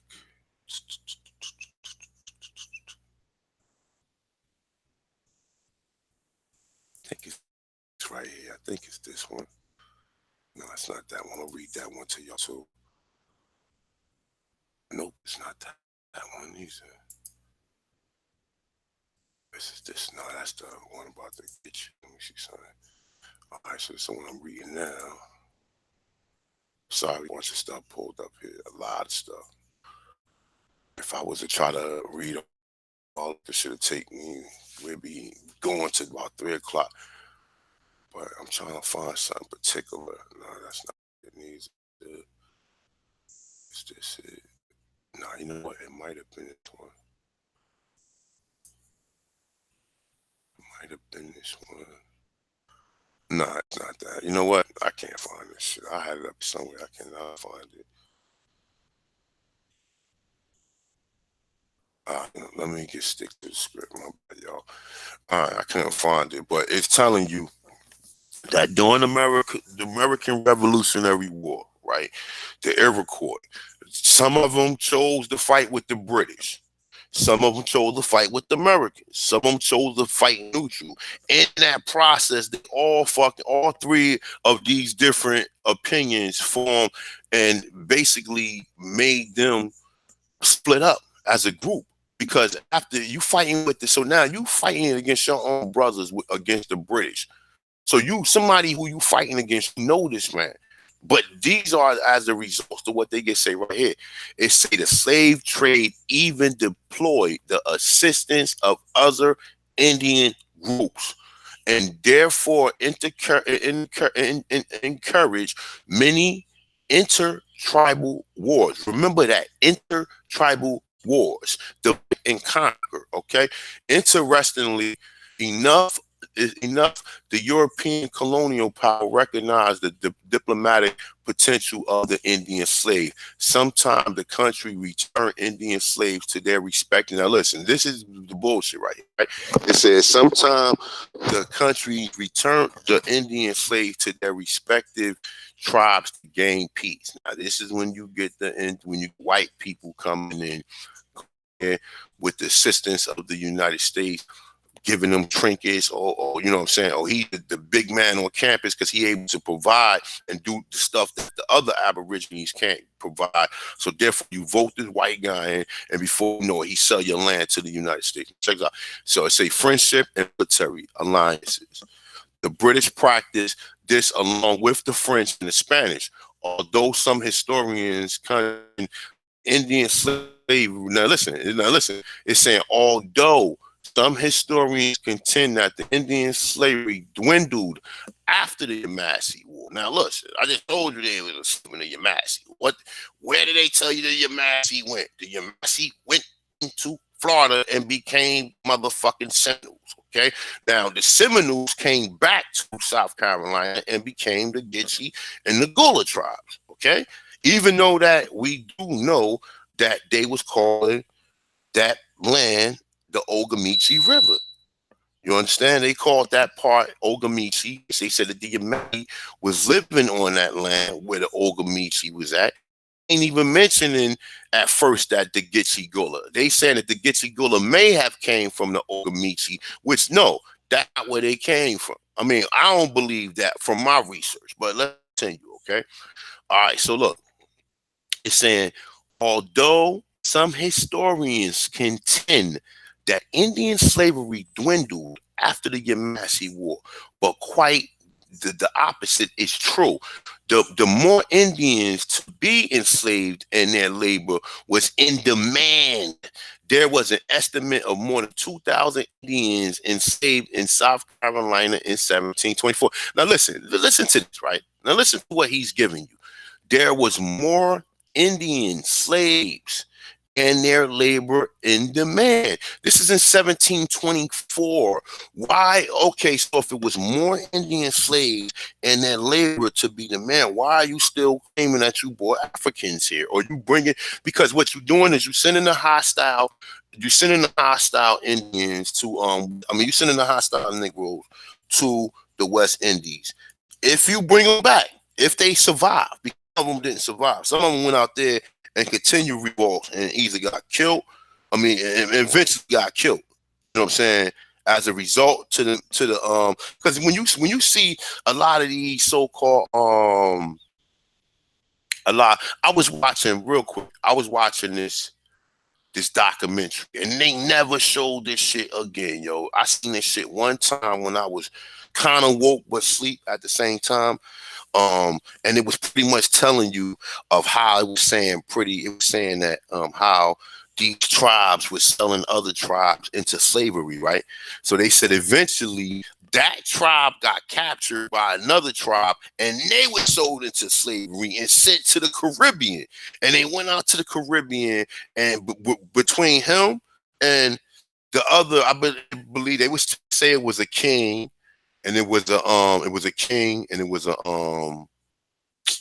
a king and a prince. They were trying to say it was a king and a prince that was enslaved, and they influenced the people in the Caribbean to start a revolt or whatever. And it was a large revolt. They eventually got killed and beheaded at the end. But I never seen this shit again. But when they was captured, these niggas had feather crowns on and grass skirts, y'all. And I never found. I'm gonna look forward and see if I can find these niggas had feather crowns on and grass skirts, y'all. They were sent to the Caribbean. Like I said, they were sending most of the hostile people out there because it was fucking up the trade and shit that was going on here in Americas. See, what they was doing was they was using the shit that we had here to basically help them, or they was playing the middleman in a lot of parts of this shit. In a lot of parts of this, first they would use what you got. They would use what you got and then market it to other people, just like Amazon or something do now.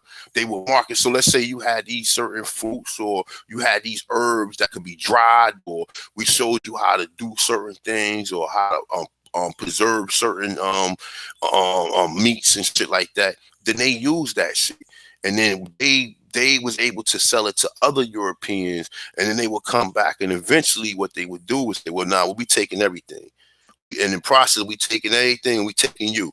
Just like they do now, the scientists. If you're a scientist and you create and you got some type of invention that's of use, you gonna give it to them, teach them how to do it, and then, well, considering history, they're gonna kill your ass. You know what I'm saying? So whatever it is, they might allow you to exist depending on like how good in favor you are, how much, how pleased they are with you, or whatever. You know what I'm saying?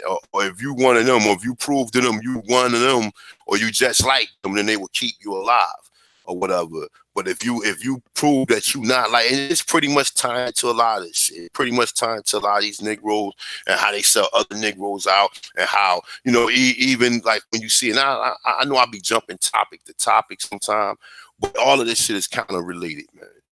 It's all related. It's all related. All of it. It's all related. It's even lead to Oprah today, and how they so-called cross Michael Jackson. But understand this too. Even when you're dealing with that Michael Jackson shit, you gotta be careful, because that white Michael Jackson wasn't the real Michael Jackson.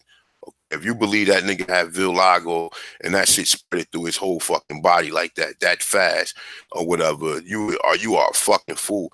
The real Michael Jackson, I believe, and according to what I've heard, other thing, and like I said, they didn't prove no shit, but the shit made more sense to me than any of this other. It don't make no sense for this man to do this shit to himself like he did. And, he went from being this complexion, now he white. Get the fuck out of it. I believe the whole time they put that white mother, they either killed the real Michael, or after that Pepsi shit, he got burnt up, or something happened to him, or whatever, and they killed him, or whatever. And then they brought in this freak, had us believe that this nigga was a sellout, or whatever. Like I said, I don't know. And even the freak Michael Jackson at some point in time was talking consciousness. So I don't even know sometimes. But, like I said, a lot of these situations be strange. But with Oprah, because if you look, they say that Joe Jackson, and he's from Virginia, I believe. And they say he was an Indian. They was Indians, or they was Aborigines, okay? They was Aborigines, all right? And what they doing to them, what Oprah doing? Oprah got pictures with Paul McCartney, which Paul McCartney, he was mad because Michael Jackson took the Beatles catalog. He told him that he was going to buy the shit from him, and he was mad. So why would Paul McCartney be in on this? Why would he be on this fucking cracker boat? And all these motherfuckers, him, Gail, you got other people on there, people of interest who was trying to get Michael. What the fuck is going on? And this shit is obvious. And you sit in, and we don't think that this shit is a lot more scarier than we believe. This shit ain't just so, you go fill your paper, you tell them you're Indian. They go, no, this shit is a lot more scary than that, my dude. It's a lot more scary. It's a lot more than that, bro. You thought it was just going to be that. No. It's a lot more to that. It's a lot more to that. Because you got people who lurking in the mix that's doing this. So it's a lot more savage than that. Sorry. You know what I'm saying? And even on my end, I understand that. You understand what I'm saying? But it's a lot more savage than what we think. Oh, you're just gonna fill some paperwork out, or they're gonna step you to, because even the Indians even right now, you got unfederally recognized Indians. That's Indians to the bone. that still get violated and locked up and incarcerated, and they don't respect none of their terms because they like, fuck it, it's too late now. You under our jurisdiction. We got a whole civilization of people going on doing this shit, and you can't be out here without no tags on your car, without no license. You can't be out here doing that because you want eager the rest of these people want to do it. So we're not going to allow you to do this. And in process, we're going to violate you. We know you're the original man. We know you. This is your land. We know the stories. We know about, but we celebrate. But see what they're going to tell you is this: care. We celebrate the people who did this to you. We celebrate Andrew Jackson. We celebrate George Washington. We celebrate Thomas Jefferson. So we don't. You think I care? You think we care? We celebrate these people. We know who Andrew Jackson is, and we love him. So, all right. So let's continue. All right. So the Indian slave was more branded like cattle. Okay, I thought the African slave trade was branded like cattle. Like I said, at this point in time, all I need is the right content, and I can provide I can narrate this shit because we already found information that basically, how do you say, contradicts a lot of shit in history, and most of the people who representing you don't have this information right here. They don't have this information right here. So for a motherfucker to tell you, oh, well, what difference does it make? I was a slave. Whether I was an Indian slave or African slave, what difference does it make? You know what I'm saying? What difference? It makes a big difference, you dumb fuck. Because now you going from a motherfucker snatching you up in your continent or off another continent, bring you to another continent, to you just being enslaved or you being agreed under threat, duress, and coercion on your original continent. So now you can't run and play that, oh, I'm from Africa, shit, fuck America. Now you have to stand up and say, well, damn, I'm one of the original copper color Aborigines. You understand what I'm saying? You have to say that once you understand that, but you don't even know what copper is. You think copper is white. Shout out to Sister Renee. You're one. I mean, you just don't get it. So won't you go ahead and take your opportunity, go move over to Ghana and leave us alone. Stop telling us who we are. You don't understand what we telling you. You don't know. You don't understand. But you still insist that you're an African slave. Even though we're showing you, providing documents that they enslaved 10, it was at least 12 Indians enslaved to 1 African, okay, or what we assume to be Africans or what we assume to be Negroes.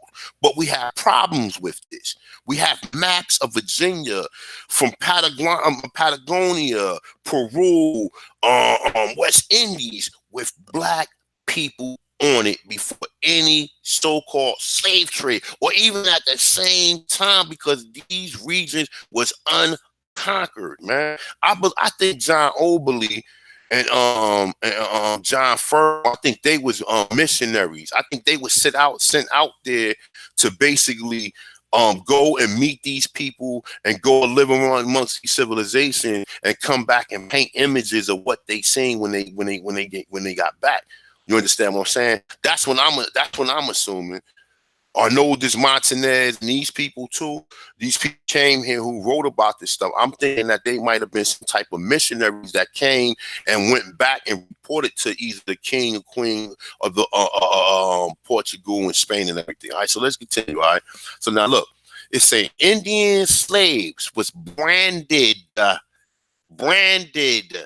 like cattle. The most common spot for a branding man was his left breast or the last left initial of his owner. Now listen, check this shit out, right? What do these stupid niggas in these fraternities do? In these so-called secret society? What do? They get branded. They get branded as property, okay? Now, you understand a lot of these things, these traditions that we get in, some of these traditions is out of the so-called POW, which we assume to be slave trade, and some of them are just out of the practices that we were doing. You know what I'm saying? A lot of the stuff is out of practice. That's the reason why they give you credit, because you will not be seeing shit like a call that shit a cornucopia. I seen when I went to the U.S. Marshal building, I seen bow and arrows, cornucopias. I'm like, what? Why the fuck would they? Why would they put bow and arrows in front of a state building? Why would they have arrows? Yo, like I said, man, and shit, this, yo, I shit made me want to drop to my knees. Like I'm like, oh my god, like wow, like really, because man. That's why you see in most of these military movies where they had Indians in the movie assisting the so-called fucking European. The Indian became more the savage European. The European taught the Indian to become more savage than him. And in that process of him becoming more savage, he was the one leading most of these expeditions with these Europeans. The European played the back while the Indian went and chopped his head off. The European stood there like he always do now. Like, remember how the Black Panther was a CIA agent, how they try to make him like he was whimsical type of like buffoonic type person or whatever. And this is the type of Europeans that was right behind the Indians and shit. That was like, look, he didn't have to say nothing to him because the Indian was already trained to do the will that he wasn't going to do. So he ain't really had to do it. He used you. This is the reason why you see, because they employ all of the Indian motherfucking military tactics. That's why. That's what the fuck they did. You know what I'm saying? With the exception that they had a few, the battle of this and the battle of that, and general to him and general that, but they still had Aborigine. Andrew Jackson had motherfucking Indians with him.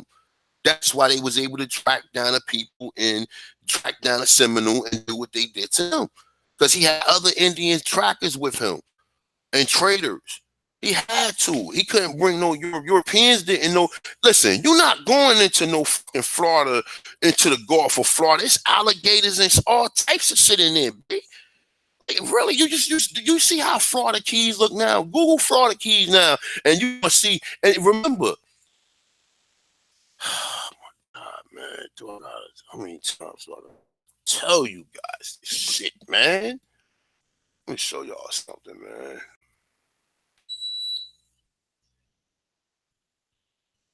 Like I said, man, this would be a perfect time. If you'd like to donate to Culture Freedom Hitting Cultures America, more than welcome. Hit the like button if you're in the house or whatever, and just enjoy the lecture or whatever, class or whatever you want to call it. You see a alligator right here, right?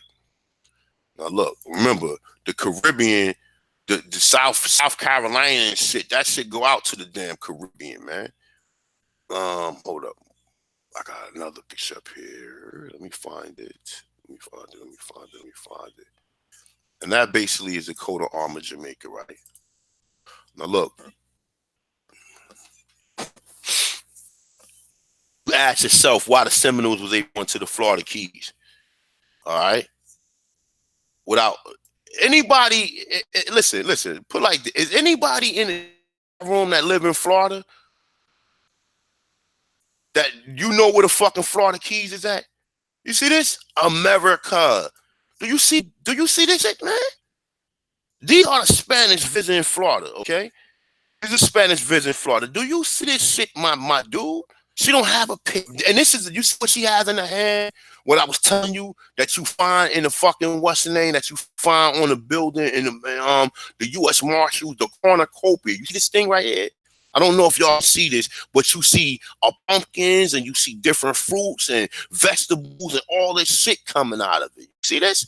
Negros, look, he got on his head a fucking bird.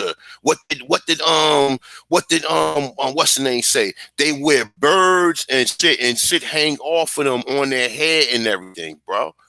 Okay? Look at the sister. What is the sister sitting on? How was the motherfucking Yemassee able to go into the Florida Keys and walk through the waters for days and days? And this is where the Marines got their tactics from. Hell Week is Hell Week came from fucking them fighting the Seminoles.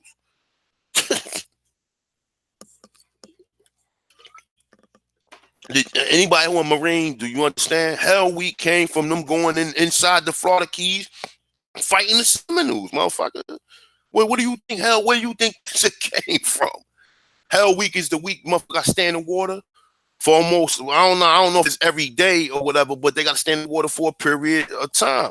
And basically, this is basically because of the fucking Seminoles.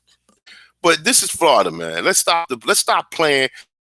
This is probably a descendant of a fucking Spanish that came there that made, because remember the Spanish had Florida. So it was had to be Spanish coming there that was mating with our women too. So don't pull that out. But what do you see majority of? See this guy right here with the fucking afro and shit? He's an African. Or she's an African. She came here 100,000 years ago. Let's stop this shit, man. Let's get it. So that's the reason why they was able to go into, because they had some type of connection with these alligators, man. You understand what I'm saying? They had, I mean, I'm not trying to be spooky or sound idiotic or anything. They had some connections with these alligators, bro, because there's no way you're not getting me to go in no motherfucking Florida Keys in the middle of the motherfucking night, bro. Well, I got kids. Man, are you out of your mind? You know how many motherfucking alligators? You know, and even today they show you all these alligators. So just imagine how many of them shits it was before. Big, giant motherfucking gators. In Louisiana, because Louisiana go all the way out there to Florida and all that shit go out to the Caribbean. So all right, so let's continue this shit, man. Let me finish this shit up, man, because I'm taking extremely too long with this. So remember this. Just keep this in mind, all right? When you think about the shit that they tell you about your ancestors, remember, I can apply this to the regular shit, all right? So let's for a minute, let's go ahead. African slaves, I'm reading again, all right? I'm reading right here. West Indian slaves, but we can do it like this. African slaves was branded like cattle, and the most common spot for the branding of the men was the right or left breast, first initials or last initials of the owner. What did they look for on slaves? They look for brandings, okay? They look for brandings, okay? But don't say, no, those African slaves. These people ain't your ancestors. No, yeah, your grandmother said you was an Indian, but you're not related to these Indian. You're African. You're African. Even though, yeah, the Indians outnumbered the Africans 13-1.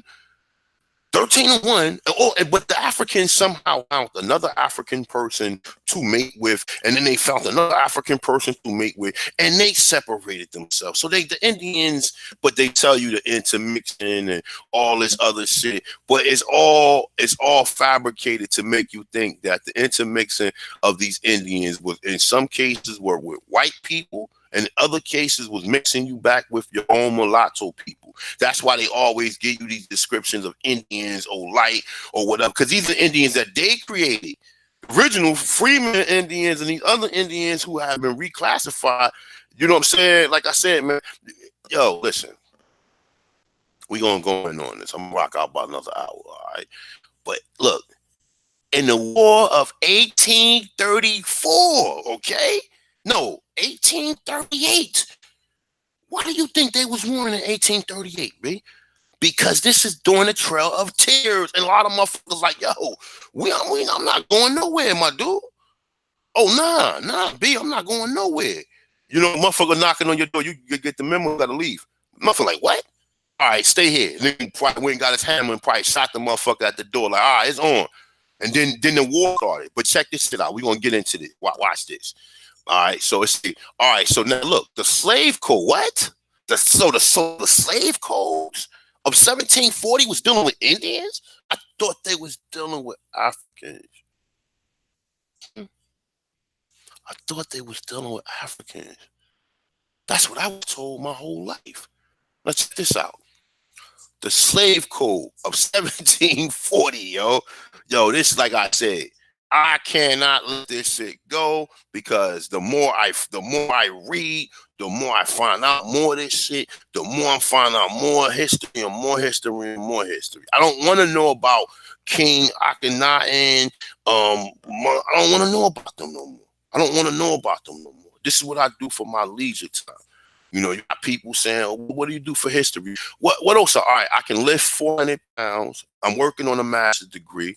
I got pretty much all of the finances. I mean, you always want more. You know, we greedy people. But if I had to say, well, all right, am I happy? Yeah, I'm happy. I can't say that I'm not happy. You understand what I'm saying in life or whatever. Yeah, I don't have a lot of stuff or whatever, but at least I have a culture. At least now I know that my people is here on the land where other people migrate to come to. And then they migrate to come to, and without them even knowing your history, they sit around you and be like you, and at the same time mock you for having some of the characteristics that we do have. Or why do you do this, motherfucker? Why are you here in my country? Don't ask me why nothing.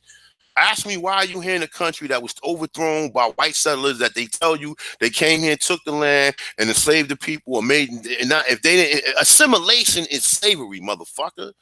The 13th, 14th Amendment, whether you believe it was ever properly ratified, it's slavery, bro. It's fucking slavery.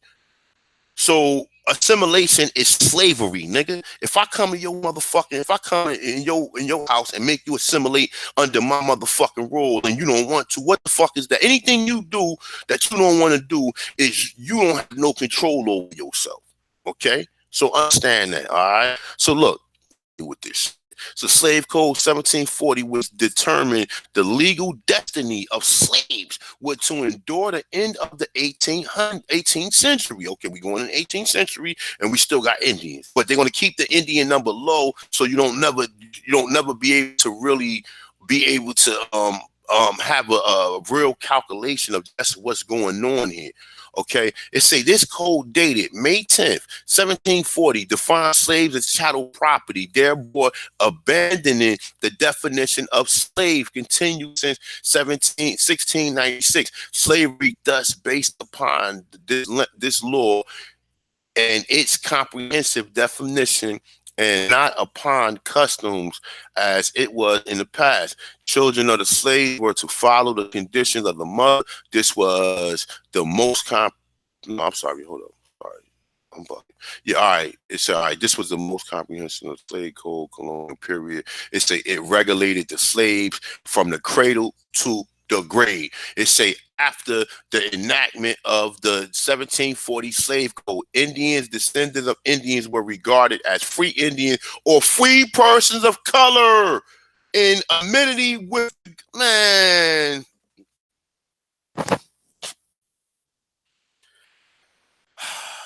You see how they give it to you, but you can't pretty much understand it. Even in this ain't even no peer reviewed journal or no. But even the person in this journal had to derive. He had to get that information from somewhere of a credible source. Okay, he had to get that information from a credible source. You see what I'm saying? You see, this is why we go through a lot of this shit. Okay, like I said, I enjoy to do this. I mean, as far as the legal leads, the law, I do all that shit. I done been to court. Every traffic ticket I get, I beat or whatever. I have been doing this shit. All right. So, like, other than buying land and getting a bunch of property, what else do I have to really conquer? You know what I'm saying? Like, as far as everything. I mean, like really, like, so going back, learning my history and learning out what I was told in reverse, because it's a reason why we attach ourselves to African history or Moorish history or any of this other stuff. It's because we want to know. We want to know our history. Part of us is missing something, and then that missing part is you being you know what I'm saying, coerced that you from over there on that landmass. That's part of what we missing. And that's the reason why we come here and we come to these bills and we try to listen and get as much information. Even though some of us say, oh, we don't care about history, we deep down inside, we still want to know our motherfucking history. Okay? Because that's what we come here for. Because what else to talk about? Okay, what black people need today? Oh, well, we need resources, and resources. That's the end of it. It doesn't matter what kind of resources it is. It's all resources. Everything is resourceful. Reparations is resources. Resources is better job opportunity. Resources better living opportunity. That's all resources. Okay, so what's main on the plate? Resources and the education to know how to them resources. See, you need tangible education, education that can hang on, that you can do stuff with. In this modern time, we dealing with computers and we dealing with a lot of technology. We can't forget our old technology as far as how to farm and how to make certain things. Or if you had to make clothing, do you remember? Do you know how to? Or if you had to do these certain things, if you had to deal with her. Like I said, it's all depending on what application you choose to use this education on. But for the most part, we educate ourselves to get resources. That's what this whole shit is about. People come here from third world countries who countries can't provide for them. They come here, they go to school here, try to get an education to learn shit you don't know, so they can apply that education and make their self worth more because they know how to do this. They're now worth more than your ass. Whether we understand that, whether we sit here and say, oh, well, school, and we can even take it on other levels of school, whether it's training school, whether it's any educational form that's going to help you be able to apply education, because that's what it's all about. Applicable. Is this education applicable? Okay, you went to school to learn how to you went to school for data processing, right? All right, that's it applicable in this state of condition we in. But if the lights go off and the whole system crashed, then you ain't good for nothing. You understand what I'm saying? So you went your whole life just to go to school to learn that, and then the only thing that you're good for now that you ain't good for that, if they take that away from you. Can you walk through these weeds with me and show me what's edible and what's not edible if we starving? Can you find me what roots is edible? Can you find me how we can capture this motherfucking squirrel if need be? Or we, well, I ain't gonna say because there ain't no birds around here, so you can't be eating no pigeons. Well, some of you motherfuckers might try to grill a pigeon. Maybe. I don't know. You understand? Maybe you might motherfucker try to catch a pigeon or something, or a raccoon or something. Can you help me skin this motherfucker? You gonna sit there and play with your nails? This is what I'm talking about applicable. You understand what I'm saying? And what applies and what can be, and even with education, everything educate you go to school to get applicable knowledge to apply so you can make your quality of life better and make yourself as and raise your quality up. So then you get paid more, you can move and live in a better neighborhood. Yeah, we know all this shit. We know all this shit. We know we have to teach the youth. We know we've been the crack era. We know all this shit. All this shit that nigga talk about. Well, what are you doing to apply? I'm doing everything I can do to try to apply this shit. Not just make videos and do history and all that. I'm trying to do everything I can do to apply this shit. So just know that. All right, so sorry for the rant, but let's continue.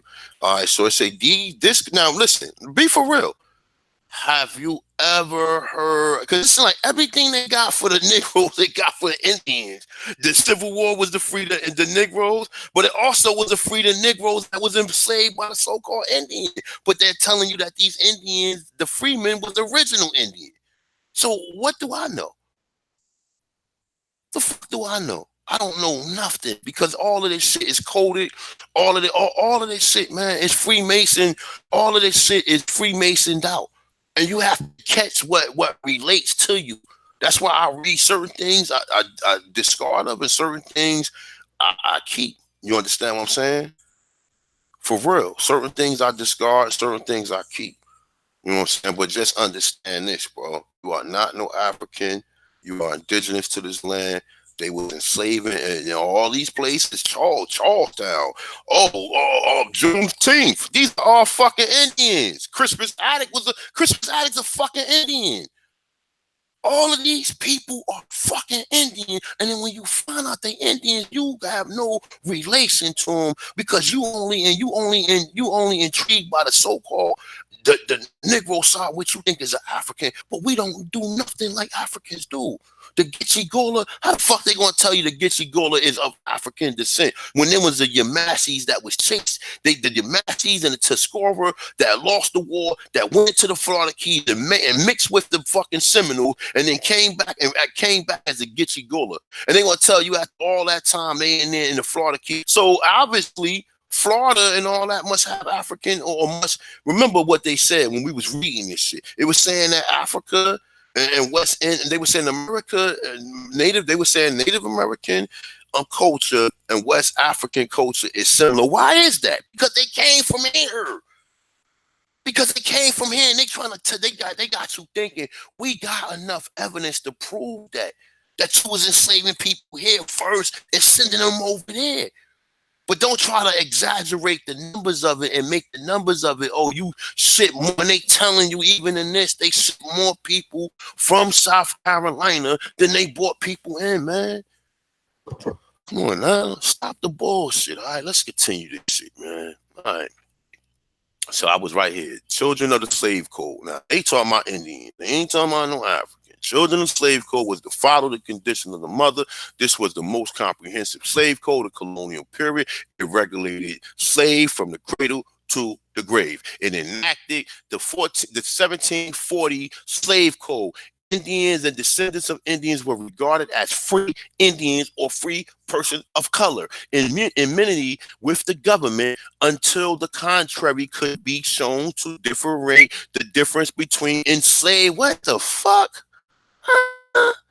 It is in phrasing in that code of the 1740, which was later interpreted by the courts and ended of Indian slavery in South Carolina. However, at least 25, now listen, they got the numbers again. At least 25 Indians slaves were recorded during the 1770s, with 12 of them as runaways and 3 of them as included in inventory. Come on now. Now you see how the numbers they trying to make you think. They went through all this so they can talk about 25, 12 slaves. Get the fuck out of here. All right, that's how I know. Okay, they say the conclusion phrase of Indian slavery in the South was incorporated in a series of laws enacted in 1790. Okay, 1790. The statute in that now 1790. Now they had laws and code for Indian slaves in 1790. Why the fuck they ain't on the census? They say a statute enacted on December 21st, 1792. They say 2 years after the first census was to prohibit further importation of slaves in the states, which included Indian, mulatto, and mestizos as 1838. Now here we go on that number, 1838. Listen, Native Americans were in South Carolina fighting for their rights and reevaluating the interpretation of the slave code. In 1740, during the course of the Indian slavery in South Carolina, Indians were used in a variety of ways. They were employed in the same way that the Negro slaves was utilized. Bull fucking shit. Remember this going into the next video.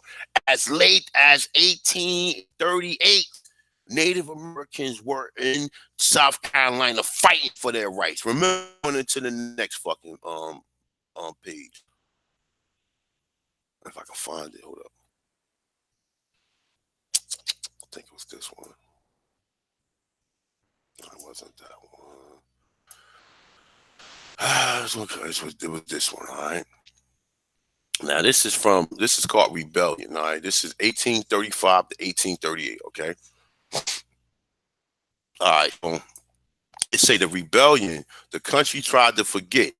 It said, imagine the largest slave rebellion in U.S. history has gone unrecognized for more than a century and a half, even by the country leading scholars. Imagine further that the rebellion was not some obscure event in a ritual backwater, which is the Florida Keys, remember, but a series of mass escapes that took place in the conjunction with the largest Indian war in U.S. history that resulted in a massive, well-documented destruction of personal property. How could scholars forget such an event? And what would such an oversight say about the country? The country has had robbed generation of the story, have robbed us of these stories and the stories of its most successful black freedom fight. Now we went from black freedom fight to largest Indian war. It say the country that has taught its children to lie, that that over the first American century, only white men fought for their freedom. All right, let's go on to this. All right, because it's kind of deep. All right, say from 1838, 1835 to 1838 in Florida, the Black Seminoles. Now listen, the Black Seminoles. It say African allies of Seminoles. Okay, now look, what did we just read? Okay, and let me see something real quick.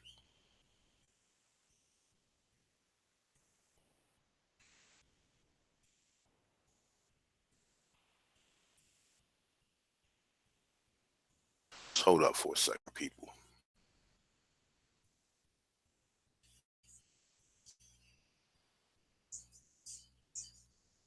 Just give me a second. I want to read something real quick.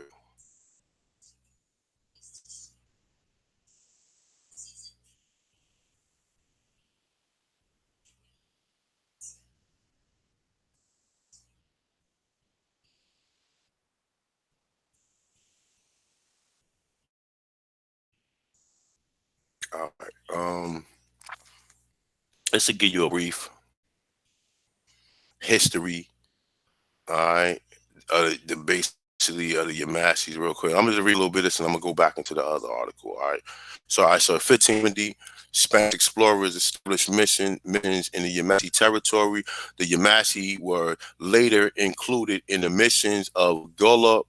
And starting in 1675, the Yemassee was mentioned regularly on Spanish mission census records and missionary provinces of it's the Central Coast, Georgia coast. It's of Macoma, present day southeastern Georgia and northeastern Florida. Did not convert to Christianity and remained somewhat separated from Christian Indians of the Spanish Florida. Pirates attacked the Spanish missionary in 1680, forced the Yamassees to migrate again. Some moved to Florida. Others returned to Savannah Riverland, safer after the destruction of Westos. We know who the Westos were. 1687, the Spanish attempt to send the Yamassees to as slaves. Some of the tribes revolted against the Spanish missionary and the native allies, and the tribes moved into British colonies in the South. The province of South Carolina, present day South Carolina. They established 7 villages of some Talaga. Now look, the village. They established several villages, right? Paco Talago. Now let's take Paco off of this. Talago, Talaji, Tasalji. Okay, I don't know. I'll be reaching some time with this shit, but when I see it, I can't. Because remember, there was no Cherokee. So where the fuck did the Cherokee come from? You understand what I'm saying? There was no Cherokee, and none of this mentioned enough shit. Even when you talk about the Powhatans and you talk about later, you hear about the Yemassee, you hear about some of the Creek, and you hear about the Tuscarora, but you don't hear about them going further in history because these people was assimilated into other so-called tribes. But I'm just trying to prove to you in the fact that the Yemassee was trying to enslave the Yemassee, and the Yemassee moved, they jetted on them and went to Florida. Okay. Well, like I say, let me. It say for the Yamassees and the Carolina raids upon Spanish allied Indians and attacked South Augusta. In 1715, the Yemassee joined an intertribal war against the British, triggering the Yemassee War, which lasted at least 1776. Many tribes allied with the Yemassee. The British governor, Charles Craving, defeated the Yemassee. All right. defeated the Yemassee. They say on the Combahee River. The tribe was driven across Savannah back into Spanish Florida. The Yemassee migrated south in the area of St. Augusta Peninsula, where the Spanish allied with them against the British in 1727. The British attacked the tribe settlement and slaughtered most of them. Some survivors joined the Seminoles. Okay? Joined the Seminole. These are your runaway slaves, the Yemassee. But they trying to when they know that the Yemassee was Negro. But then when the Yemassee back to South Carolina, back there as the Gitche and the Gullah.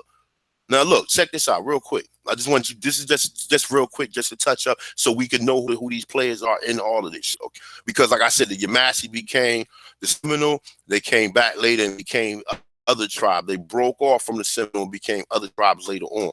Now listen to this, right? I mean, of course, this is what I'm getting out of the understanding on what I'm reading.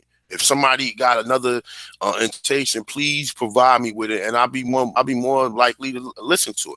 All right. So now listen. It say it's heritage, and Stephen J. whatever it say, and other historians describe the Yemassee as a ethnic amalgamation of several remnants of Indian, including the Gullah, the Latama, the Apache, and the Kowata. Now listen. Now look.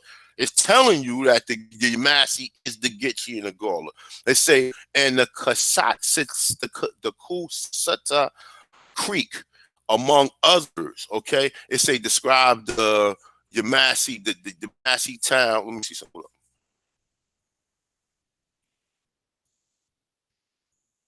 Oh, they go a little longer than this. All right, but let me see something. It say, all right, where was we at? We was right here. All right, the Yemassee town of earlier South Carolina as consists lower towns consisting of mainly the Hitchite speak Indians, and the upper town consisting mainly of the Gullah Indians. That's what I'm trying to get you. The Gullah and Yemassee are all the same people, straight up. All right, so and they're not telling you that none of these came from Africa, because this is what they telling you. They're not telling you none of these people came from Africa. And most of the Gitche and the Gullah all came from Africa. They telling you right here they ain't come from no Africa. They saying they different Indians, a bunch of different Indians, and including the Gitche and the Gullah, but they're not saying Indians mixed with Africans. They saying Indians. So I just wanted to just clarify that, man, because some of this stuff need clarification, y'all. It need to be clarified. People need to be edified on this stuff. All right. So boom, let's continue. All right. So now I say the African ally. What African allies? We don't know no Africans at this time. Of the Seminole Indians, they talking about the Yemassee that joined with them. They say led the slave rebellion in the United States. The uprising peaked 1836, when hundreds of slaves fled their plantations to join the rebel forces in the Second Seminole War, 1835 to 1842. Now, what did we just read in the other thing? They said that the Indian War started at 1838. Okay.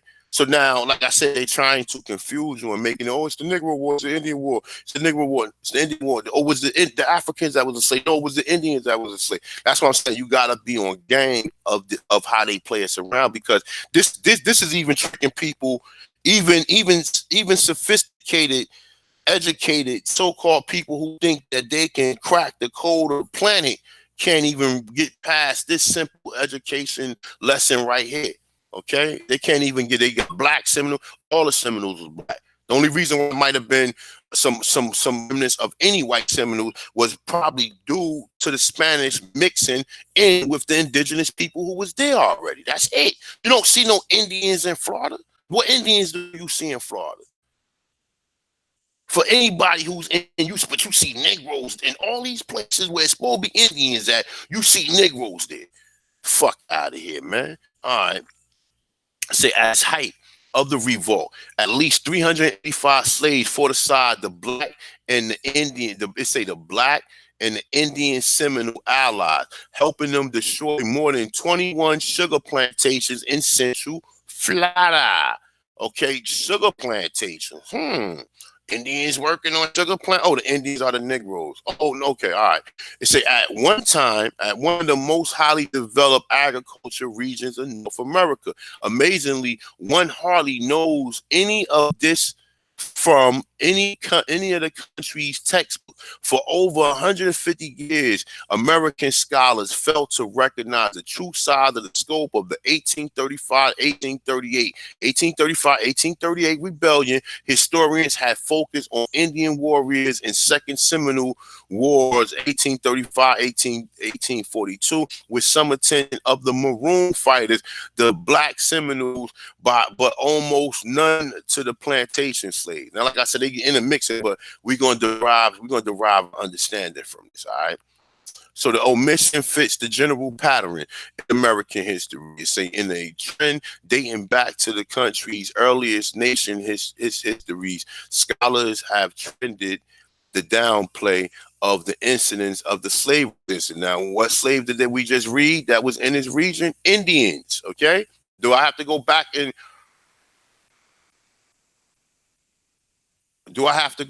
like I said, this is information that we're gonna cross-reference. And motherfucker be like, oh, that's not scholarly. It doesn't matter. Doesn't matter. If I pick it, if I run through here and look at the sources going to equal any of the shit you bring into the table.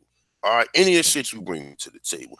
It's as late as 1838, Native Americans were in South Carolina fighting for their rights of reevaluating and interpreting the slave code of 1740. Okay, they telling you they're fighting at the same time that the Negroes would be. Okay, this is how you know it's bullshit. Okay, listen. All right. So what was we at? All right, so it say, it say downplay incidents. Contemporary scholars may believe that they have overcome the legacy of, yet they have failure to identify the country's largest slave revolt. Speak on to the contrary. Okay, it say, why did America forget the rebellion?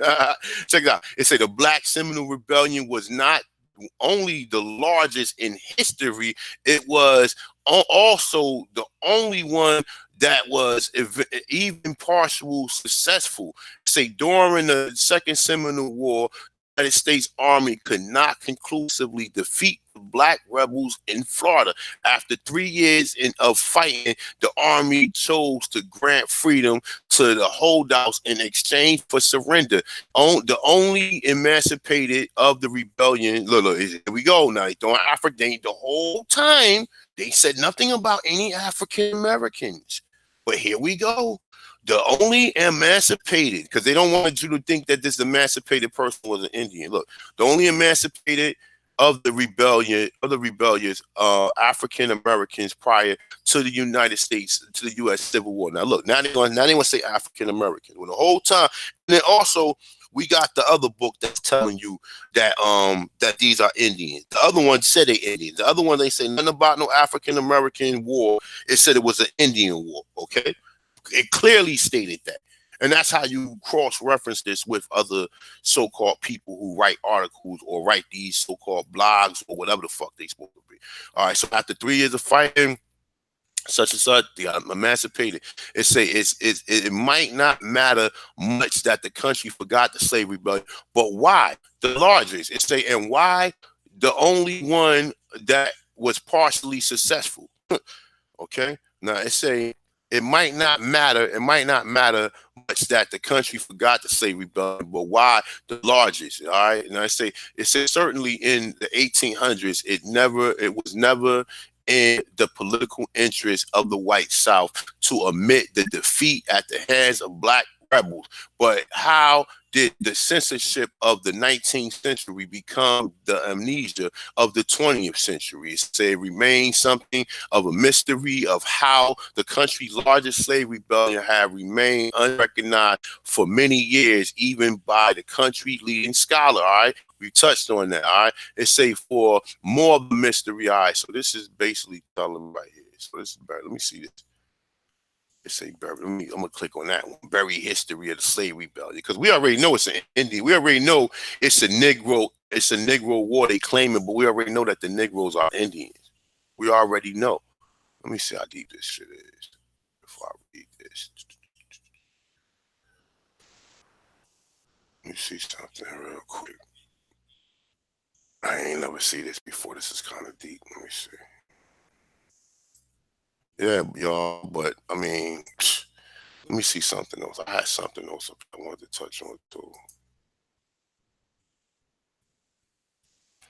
This is also telling you. It say it is impossible to separate distinctly the true Yemassee from the Gullah Indians. Okay. All right. So it's telling you that the Yemassee and the Gullah, and like I told you, even dealing with this Negro and Seminole War, they're even telling you in this last passage that it's clearly about Indian slaves. It's saying as late as 1838, the Native Americans were in the South Carolina fighting for their freedom. And then this one tells you, and this one, it tells you, let me go back to that. Let me see. Let me go back to that page. Let's hold on for a second. This one, let's go to this one.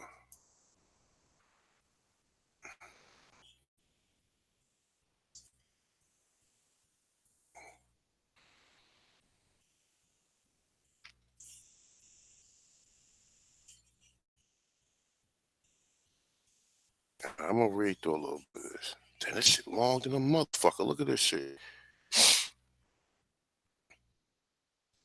Say comparison, say other major American slave rebellions. The New York conspiracy. This was dealing with blacks. I believe all these. Denmark Vesey, Nat Turner, 1831. Now listen, why you think what you think that Nat Turner shit was really about? That Nat Turner shit was probably about, like I said, that they was trying to send all of the motherfucking Indians to the fucking to Oklahoma, and that shit. And they already said Nat Turner might have been. You know, I heard some people told me Nat Turner was Montauk. You know what I'm saying? Montauk is a long way from Virginia. Some people also say he was the what's the other tribe? The Pamunkey, the Panamonkey or something like that. But yeah, but you know, this is actually long. Right? This shit is damn, this shit is long. Yeah. Let me see something. The Louisiana Slave Revolt. This shit probably deep right here. So,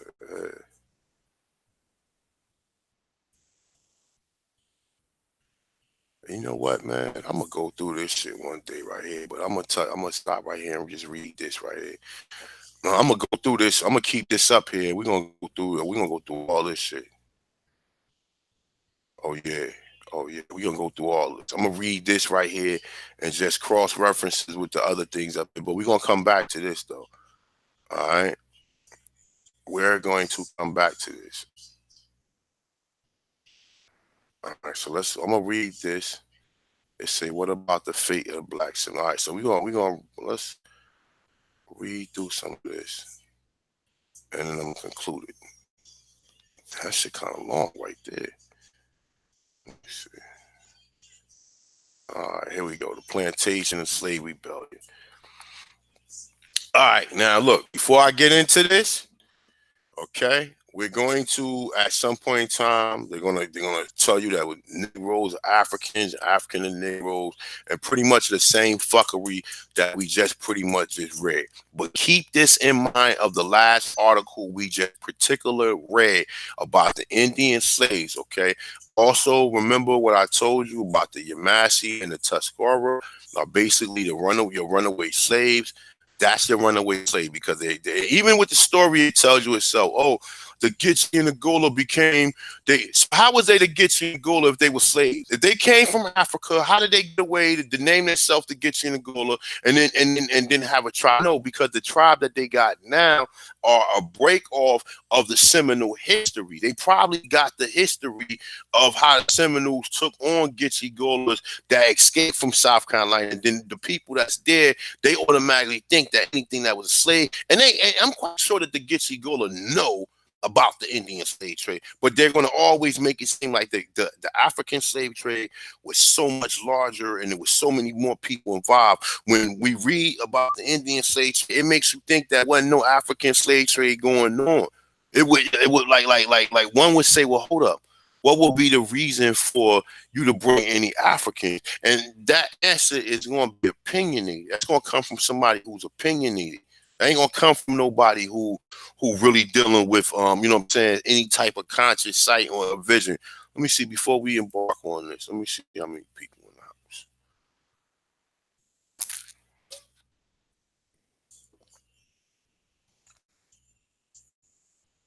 And we got to go back in history.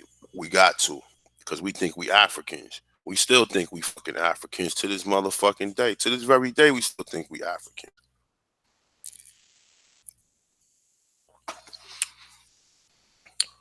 Peace, peace, peace. Everybody in the chat room. Can't do. Hit the like button. Let's continue, man. Let's get back to this. Where the hell was that?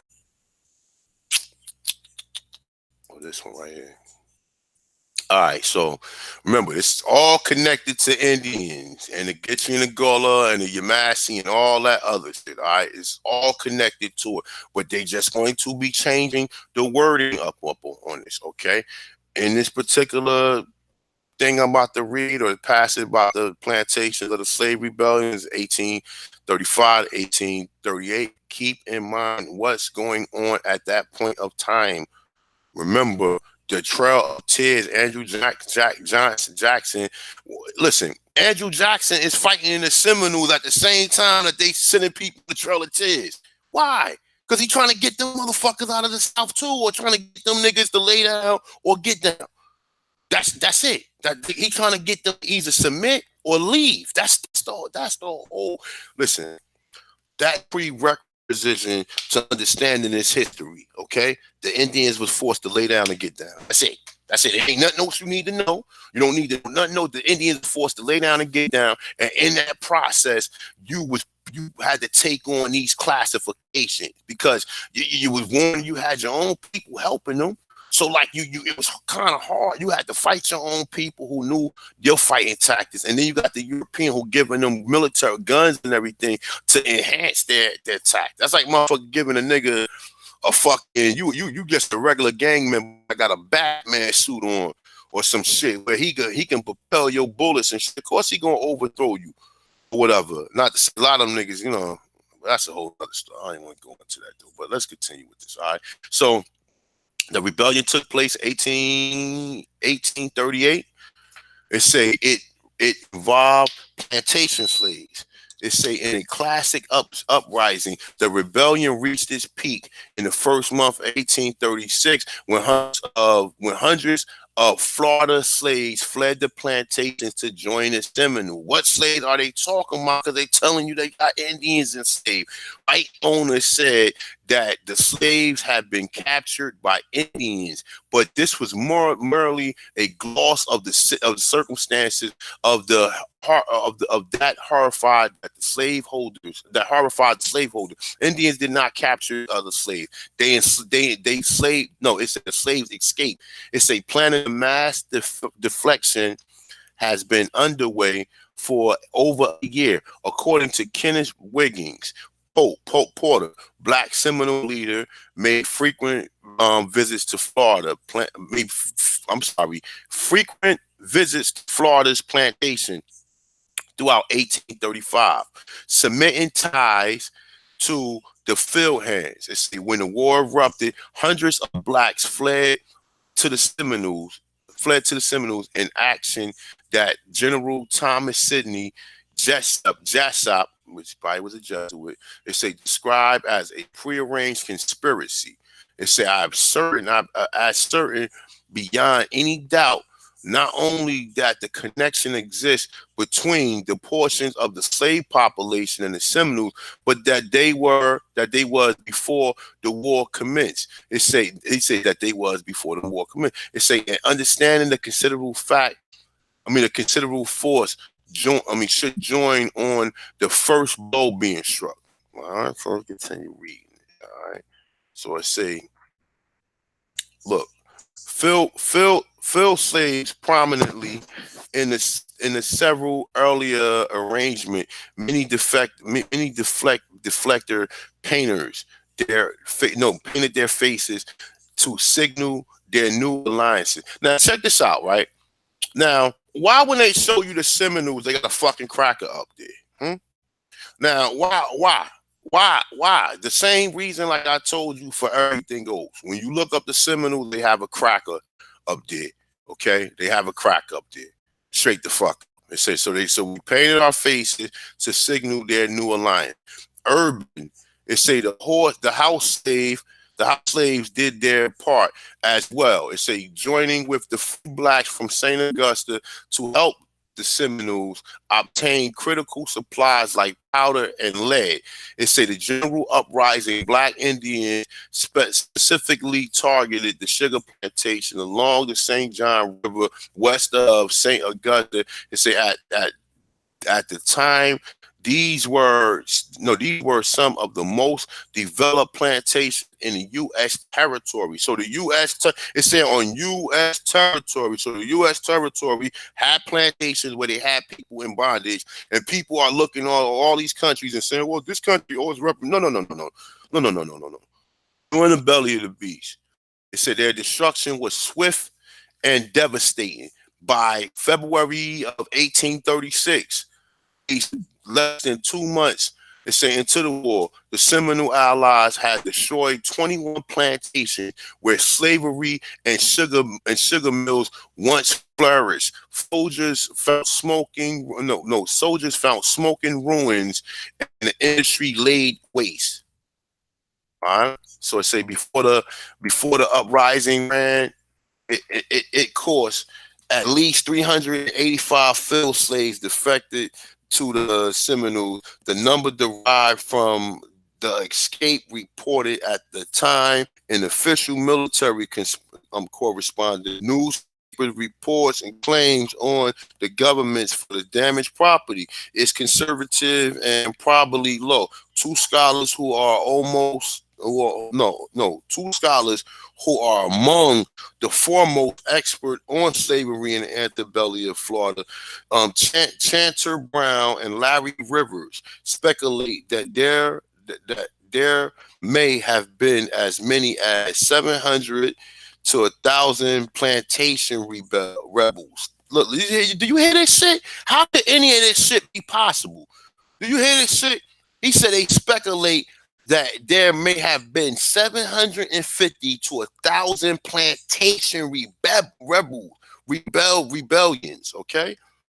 All right, so I say my guess is the numbers was higher than 385, but still close to that documented total. See, it said a conservative number alone accounts for the largest slave rebellion in U.S. history, regardless of whether or not the black Seminoles are counted as participants, and regardless of academic conventions. The fact shows that they inspired an uprising that easily eclipse all other American slave rebellions. So curiously, this overlooked rebellions enjoy yet another distinction in what's not a complete failure. Now, I can guarantee you that I bet you, if I was to interview some of the Gitche, I bet you before, because even though that they got their own language, and we know I've heard people speak Gitche before, but I'm quite sure that a lot of them want to say they had Cherokee in them. I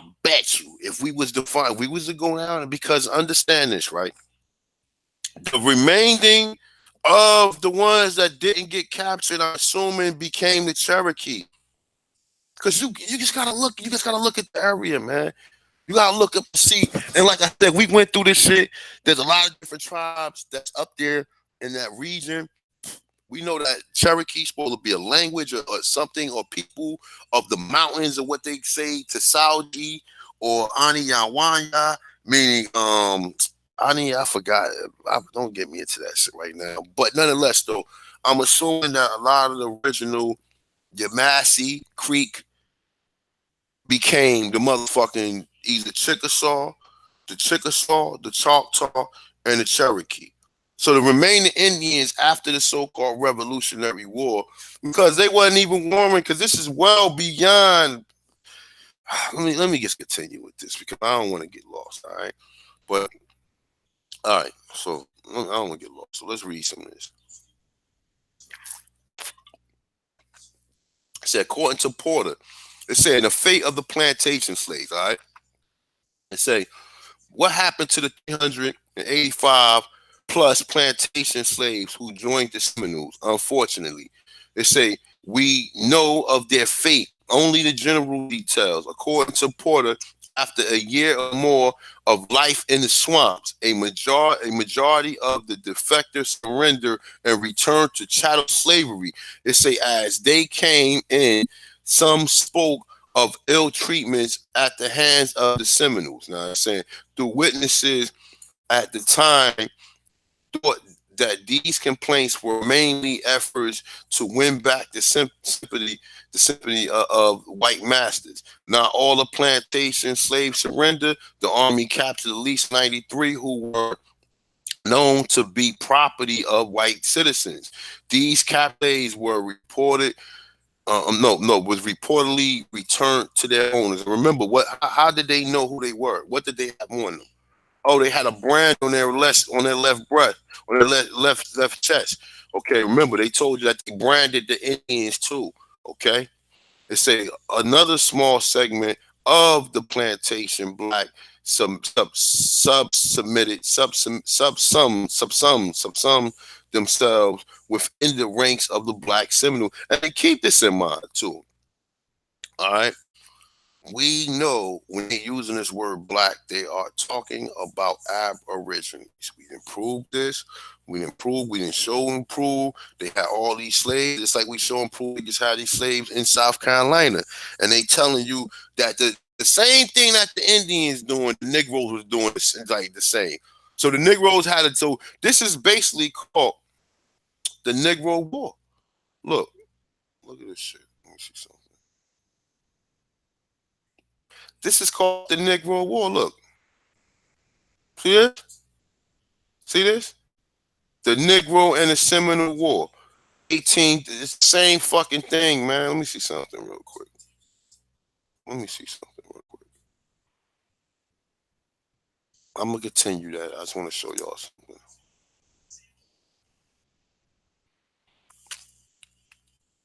So the Seminole War was really the Negro War. All right. It say note the first war. It say as the Seminole, Indian, Negroes, and British. No. Seminole. It say seen by the Indians and the Negroes. Hold up. Let me see something real quick. All right. This don't take me as far as I really want to go. Let me go back to what we were just reading, and I'm gonna come back out. All right. So let me just give you some more. All right. So check this out. All right. All right, so let me just make sure this is well. All right, so another small segment of plantation rebels subsumed themselves within the ranks of black Seminoles. It say field slaves at the offset of the war. These courageous blacks ultimately won their liberties when General Jessup agreed to let them immigrate west with the established Indian Negroes. Why is he calling them Indian Negroes? In quotations, we see black Seminoles, okay? Okay, it's in 1837 and 1838. At least 5 such field slaves surrendered under Jasper's promise to freedom at at the close of 1837. Say quite likely. Hold on, let me see something real quick. Hold to migrate west, meaning that they surrendered to basically going to Trail of Tears, okay? To migrate west. That means they surrendered to going to fucking Trail. They surrendered. And he was sending them motherfuckers out to Oklahoma or Indian territory where they was already saying, okay? It's saying they won their liberty. So basically, think of this, right? So as long as you was willing to give up your land and submit to jurisdiction, you could either stay or you could either leave. If you wanted to continue to be an Indian, you had to go to Oklahoma. If you stayed in the South, then you had to submit to the jurisdiction and probably be black, colored, and Negro. And this is the reason why they were automatic, because if all the Indians were supposed to leave and go to the South, why in 14 states, with a bunch of these states, 2 of them are North Carolina and South Carolina, and one being Georgia and the other one being Florida, why are there still Indians left within them territories? How were they able to stay there without being forced out? Because you would be under the assumption that if they was forcing, they would just round. They would say they would go to house to house. Now you got to go, make you leave. So why wasn't these people made to leave? Because they submitted to jurisdiction, and after the Emancipation Proclamation, they tried to say they were Indians again, and they said, nah, y'all motherfuckers, you already black, so we're gonna classify you as Negro and free color. Because they already told you when they was releasing the Indian slave, what was the Indian slaves being called? Free person of color. End of story. End of story. End of fucking story. Okay, so let's continue this. All right. So it say quite likely a dozen or more allied themselves of this option. It say, but there are hard numbers to go by. See, some plantation slaves may have succeeded in fringing. I can't pronounce that word. It say status as established Indian Negroes, okay? Indian, how the fuck are you an Indian Negro? Oh, okay. Don't, we already know what it is. Now, look, they said Indian Negroes at the same time that this Trail of Tears and all this other shit is going on. So ones that, so put it like this. So the ones that basically surrendered and won their freedom had to go to Oklahoma. The other ones that didn't win their freedom after they was captured, they was prisoners of war. All right, and they was held in slave, and look, and they was probably held in slavery or by the civilized tribes at this point in time, and they was the main ones that probably was rebelling that won the war. Because understand, the captures of the Second Seminole War are basically some of the motherfucking fighters that was fighting against the fucking that was fighting against the Confederate. Okay, like I said, this is why we already in touch on 1492. We know what happened 1452 to Doomed Devices. We know some information on Christopher Columbus and some of the other explorers and conquistadors that came here. Okay, we went into South America with the pyramids, some of the cultural aspects, the Olmecs, the Chuchilla cemetery. We touched on brief historical points in South America. We went to Central America with the Olmecs as well, and the Mayans, and some of the other like the Beaumont murals, and we showed you how some of that civilization transpired into Georgia itself. We showed you the fact that they got delicate tablets that they found in Delaware with Hebrew writing on it, and so-called Hebraic people. See, people starting to really understand it, that we are the lost children of whatever you want to say, Israel, Hebrews, or whatever, because we are the people that was here. And all of this happened right here in the fucking Americas. Everything from these pyramids being temples and being everything else. It's already here, and we're being lied to. And this shit is a world. This shit is a world. I don't say a world-known conspiracy, but among us, it has to be a conspiracy. Because anytime you mention this to your own people and they sitting up there talking you down and arguing you down and telling you, no, you're not that, and we got clear evidence that we are that, then that see, like, it's like this, right? When people explain to you what the word ignorant means, right? We got two type of African scholars out there that's ignorant. We got the kind that's ignorant that really don't know, and we got the kind that do know and just ignorant to what they've been told.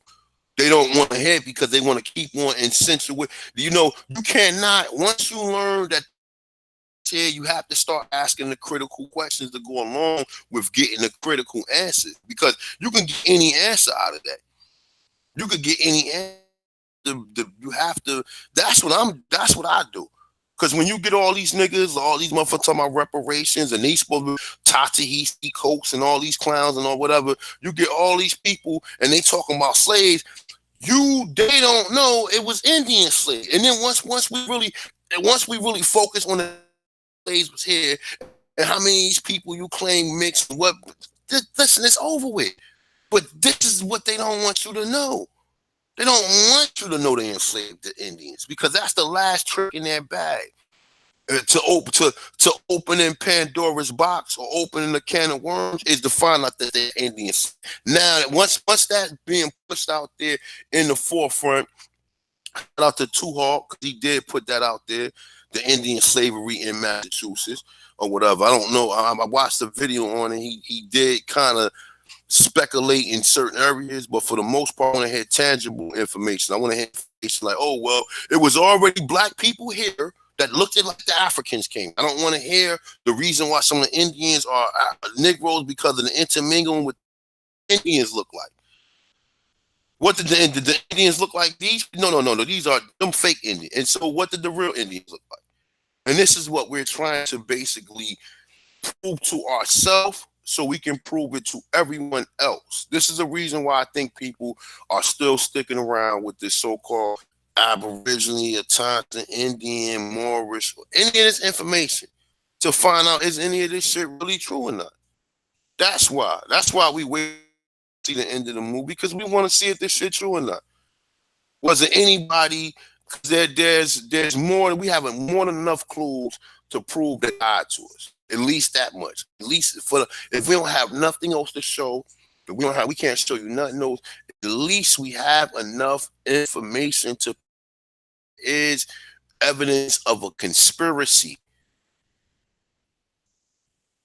From the name changing, from the census, from them keep changing your name, from them lying, saying no black people, because the reason why they don't want to put no black person in none of these tribes, because they said that eventually we're going to find out and we're going to overturn these tribes. That's the whole purpose why they don't want to do that.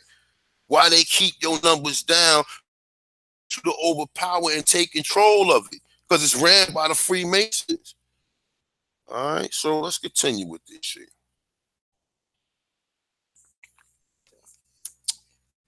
All right, so it says some plantation. I think I read that. It say the army was anxious to move the most. Listen, look. Listen to this.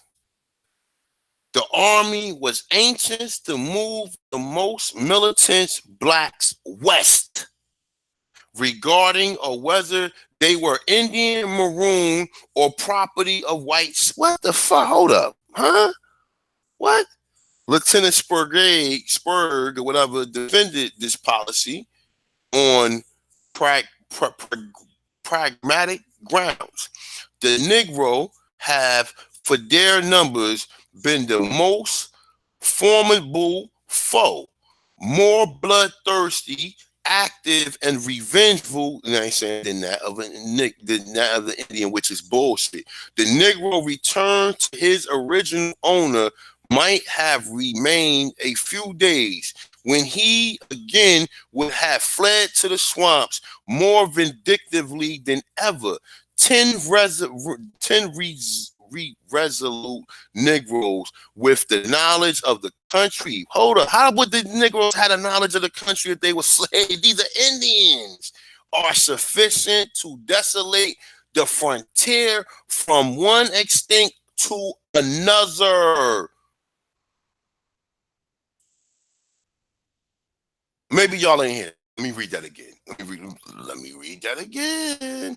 Some plantation slaves, okay, may have succeeded. Hold up. Let me go down. Let me go down a little bit more. Sorry about that. It say may have established Indian Negroes by the close of 1837. Now this is Thomas, this is Andrew Jackson words, okay? Because even around this time first, see what they was doing was this, right? Why the fuck you think in 1812 the American colonization was started? Because they was trying to ship these Indians that was warring against them out of here to Africa. I'm telling you, all of this shit is connected. It's all connected. It's all a reason why Andrew Jackson went so hard he went so hard after the Indian. It's a reason why black people got the last name Jackson. It's a reason why they just fucking told you right here by the close of the 18th century, the army was anxious to move the most militant blacks, regarding of whether they were Indian. So what do you mean?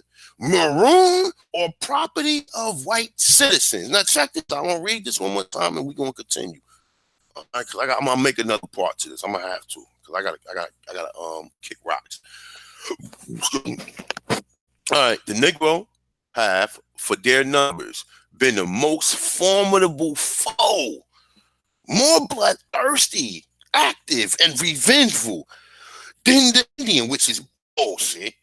Which is fucking bullshit. They tell you that all the Indians that was running all of the slaves that, listen, the gig is up, y'all. The gig is up, bro. They just interchanging these words. They using one character to play multiple roles. Remember Eddie Murphy in Coming to America? He played multiple roles in that movie, but it was one character, which was Eddie Murphy. That's what they doing within these paragraphs, and maybe the person who wrote this, maybe his knowledge is, maybe his knowledge ain't. But however you look at it, you can't differentiate this shit that we reading. We already got hundreds of thousands of years, which is an eye opener. Now you want to hide the fact that in all this shit that it was Negroes did. You want to try to write them out the history books and call them slaves and say we had to bring Africans. No, I'm going to conquer Jerusalem. And the whole rest of Europe followed and continued and did the same shit. And I'm going to conquer its people. Okay? I'm going to conquer Jerusalem and I'm going to conquer its people. Okay? The Negro returned. Listen to this shit. Listen to this. The Negro returned to his original owner. Might have remained for a few days, when he again would have fled to the swamps more vindictively than ever. 10 resolute Negroes with the knowledge of the country. How our slaves been on plantation all their life, have knowledge of the country, are sufficient to desolate the frontier from one extinct to another. Now this nigga said 10. He said 10. These must have been super Negroes, yo. He said 10 Negroes. I said in the comments, man. Like I said, man, like at this point in time, man, this shit right here, I'm reading these bedtime stories, man, because this shit right here is just like, it's confusing, it's enlightening, and at the same time, it's liberating at the same time, man. And at the same time, it's sad as well, man. What y'all talking about, man?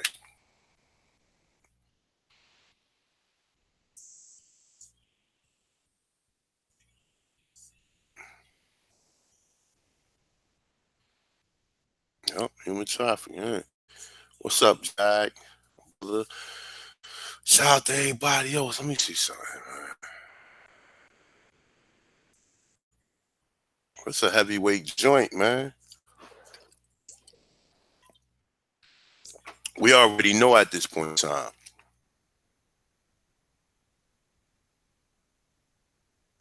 word Indian.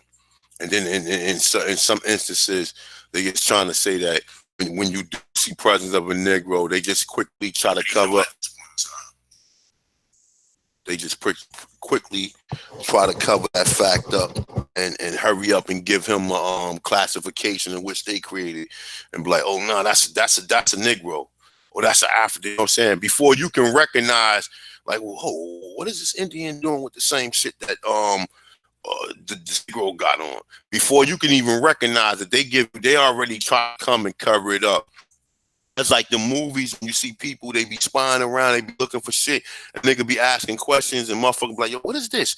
The person come behind and give them some devious look, like they up to no good and shit, and be like, oh, this is that, and then you know what I'm saying, and give them the hissing face. But like I said, for the most part, man, this shit is. It's history, man. So let's continue, all right? Let's continue, all right? In this frequent quoted passive, Surrounds defending a policy that was controversial among slave holders. They say from the start, Florida slaveholders have demanded the return of all blacks who claimed by white owners. In 1837, the Army's decision to gild on its policy seemed to confirm that the portion of the plantation rebel had succeeded winning their freedom. Even after the Army policy reversal, some blacks remain in the wilderness fighting along the Cochise. It say, and other Seminole Indian chiefs. It say from 1838 to 1842. What did we just say? What did they just say the Negro War was? All right, right here, Negro War. What did this say the war was? 1838, and it talks about 18. Hold up. Do they talk about 18? I might be getting this one mixed up with the other one. Do they talk about 18? Nah, I don't believe they talk about the 1800s in this one. But this one working our way up to the 1800s, man. It pretty much work our way up to right here. 18. This is an interesting number right here. 1838. And it's all in the same motherfucking area, and they're trying to hide it. And look, same thing here.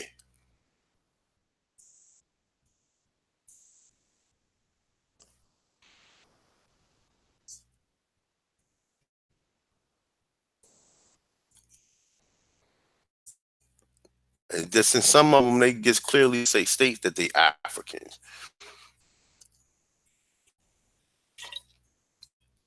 See,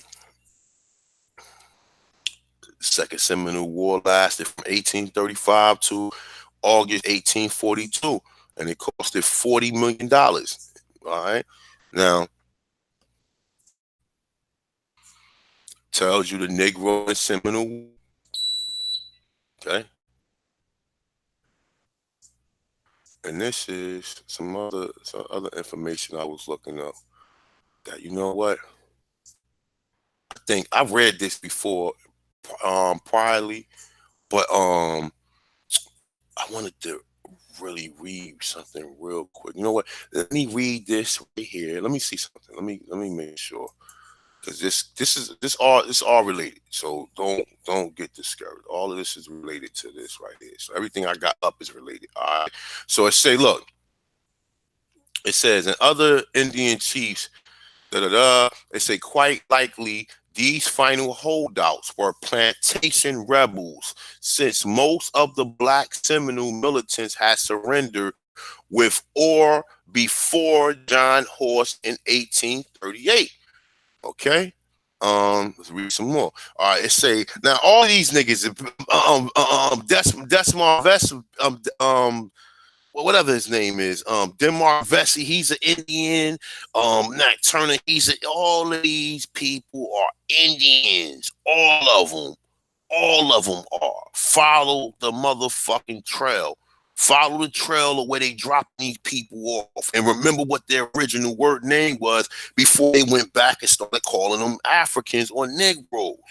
Now, like I said, I'm in a place to where I understand pretty much what they mean by Negroes. Okay, the Indians that was here that never got shipped out remain Indian, even though that the Indian looked like the Negro, and you had whites that mixed. Remember when I was just read that shit and it said in most cases you couldn't tell an Indian from other slaves, or say the Indian from other Indian slaves from other Indians, right?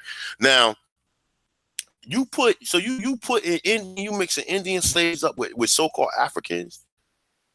Like it's just like it's a bunch of questions that people should be asking when you hear these stories, man. But like I said, people are not critical thinkers. People are basically they're led, like they said, led in the wrong direction. Hard to be led in the right. So you could be led in the wrong direction, even with this education shit, to where that shit fuck your whole reality up in life. It's like right now, for example, right? You got all of this Me Too movement or whatever. Like I said, if it was women who really was violated, then they need to follow they need to fuck all that saying, oh, it's hard to come forward when it first happened. Come forward, because that's like a motherfucker shoot you. You ain't gonna go a, mo- a motherfucker shoot you is just as terrorizing as a motherfucker molesting you were doing. I'm not gonna say that directly, but I'm just saying though, if motherfucker shoot you and you run right to the police and that, you can run right to the police and somebody violate you because you want that violation to stop. Fuck all that submitting. If you not somewhere in bondage, if it's somebody who did it and that motherfucker is gone, he live next, fuck all that. It's up to the individual. So now they got Me Too. So it's going, like I ever see my daughter or whatever, like how she be like saying little certain things and I have to correct her, even with all this homosexual, it's certain things that's being implemented into our reality, man. Matter of fact, it's like everything else that we have been taught. This is the reason why you need someone like me to go back and go back into the matrix and unravel some of this history and then come spit it out to the brothers and sisters so we can kind of understand this, because there's not a lot of people who willing to do this. There's not a lot of people, like I said, people don't care. People want money. Oh shit, as long nigga. Listen, I'm gonna give you a stack of Andrew Jacksons, man. And niggas will forget all this shit and everything. And niggas will put it up to the air like a bunch of dummies.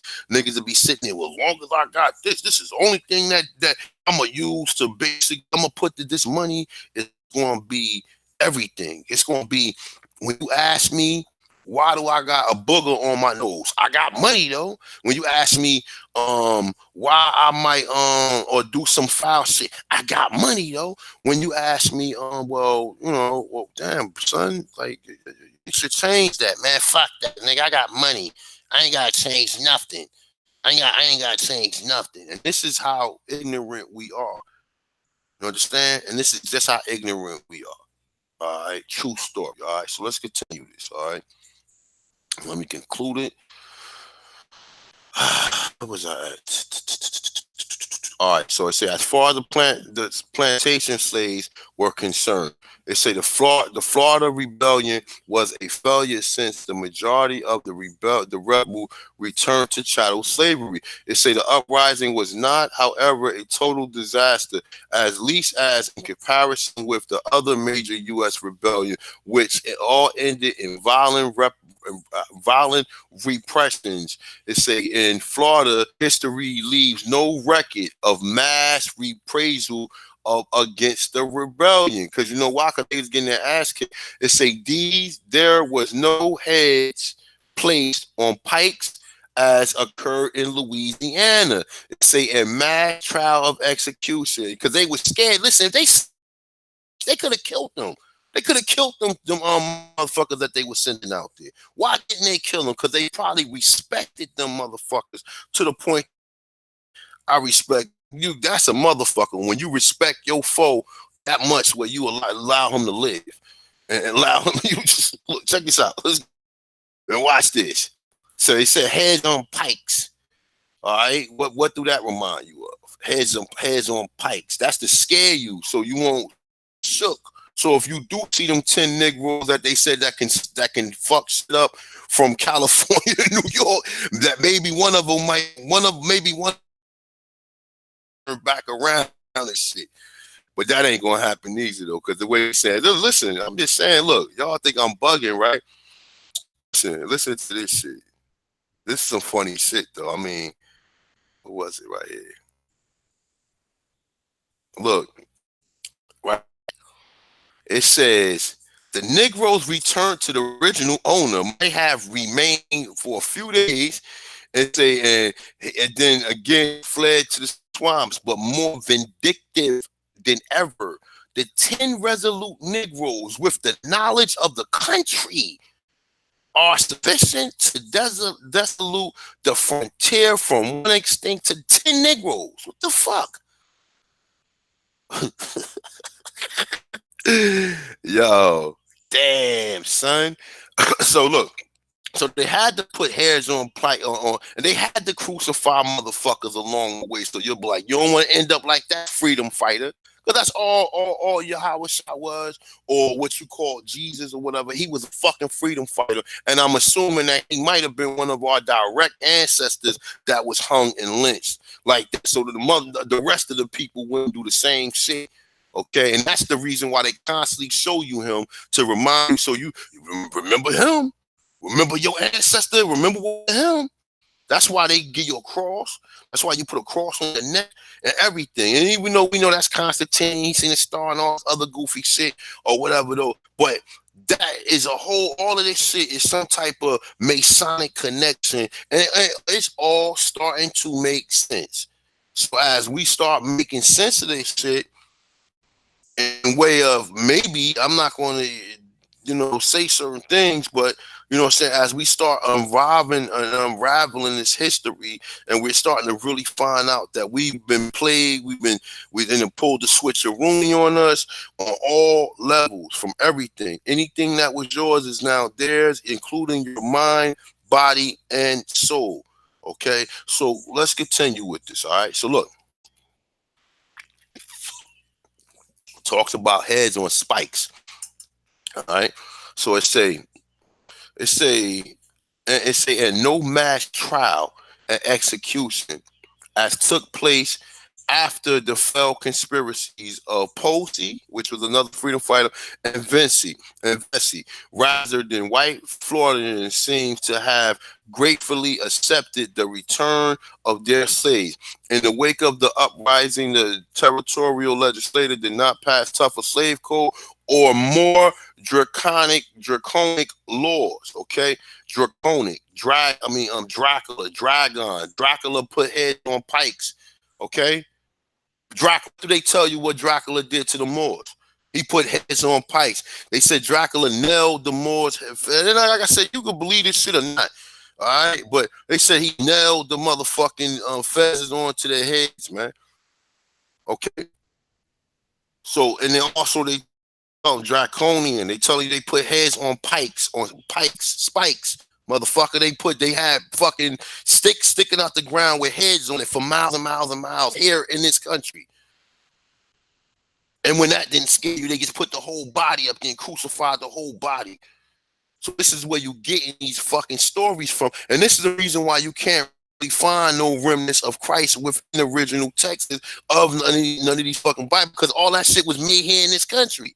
All of the New Testament was some people say it's a rap is written in the New Testament. I don't believe it. I believe the New Testament was remixed here in this country right here. I believe that. All right. So let's continue. In the wake of the uprising, territorial legislation did pass tougher slave code and more draconian laws aimed to free blacks. Now remember, at this point in time, there are telling you that these are Indians that flooded into Florida. These are not just what you assume to be African slave. That was the purpose of me going through the first passive that we went through. Okay, so let's continue. Yet, even these laws was deceptive, as Brown revealed in his essay of territorial race relations. Florida slave laws tended to set strict standards that involve whites largely ignore choosing instead of negotiating more lenient relations with their bondsmen. They say, though most of the 385 plus plantation rebellion fell to win freedom to a small minority succeeded. Unfortunately, without further research, the numbers of this category cannot be known and will probably never be known with anything close to certainty. See how that worked? Now let's continue with this. All right. What happened to the black Seminoles? They say if the plantation rebel largely fell, the black Seminoles enjoyed a conversive fate as a community. They won a limited but substantial victory when General Jessup reversed U.S. policy promising freedom to all black warriors who surrendered over the winter and spring of 1837, 1838. Now, listen, what happened in that time? That was a motherfucking trail of tears, man. Now, look, it say on later in Indian territory. Listen to this. On later in Indian territory. I'm thinking this too, right? This is another way we can spin this shit. These motherfucking that was sending, these niggas right here, like they mentioned the ten super Negro. These niggas is the niggas they sent to the Indian territory or sent out there to Oklahoma or sent out there on these reservations where they had other Indians. Them niggas tried that shit with them. Them Indians probably tried to enslave them niggas, and that shit started the fucking Civil War. Do you guys understand what the fuck I'm telling you guys? Okay? They're telling you that they let motherfuckers go west. Once they went west, other Indians out there probably tried to enslave these motherfuckers, and they wasn't having that shit. And they started the whole Civil War.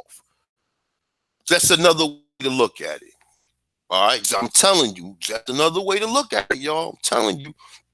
Later in Indian territory would the limitation of Jessup promise became apparent, leading to a dire problem for many black Seminoles. In 1838, however, Jessup promise appeared valid by his own admission. The general had offended the most liberal term. The leader of the largest slave rebellion in U.S. history appeared to have won the conditional victory. True, there was not a lot. True, they were not allowed to remain in Florida, has been the Seminoles' stated objection all along. The black warriors, however liberated, had always been the true objective wherever it been offered. They say in the end, 500 blacks, mainly black Seminoles, with some plantation rebels mixed in, emigrated west to the Indian territory. They say the black immigrants under the tangled web of the legal and social arrangement, roughly speaking, a half of them went under army promises of freedom and have immigrated under traditional private arrangements with some Seminole Indian masters. Now, look, like I said, man, you can learn a lot reading a lot of this shit, y'all. You can learn a lot, real talk. All right. Let me see something else.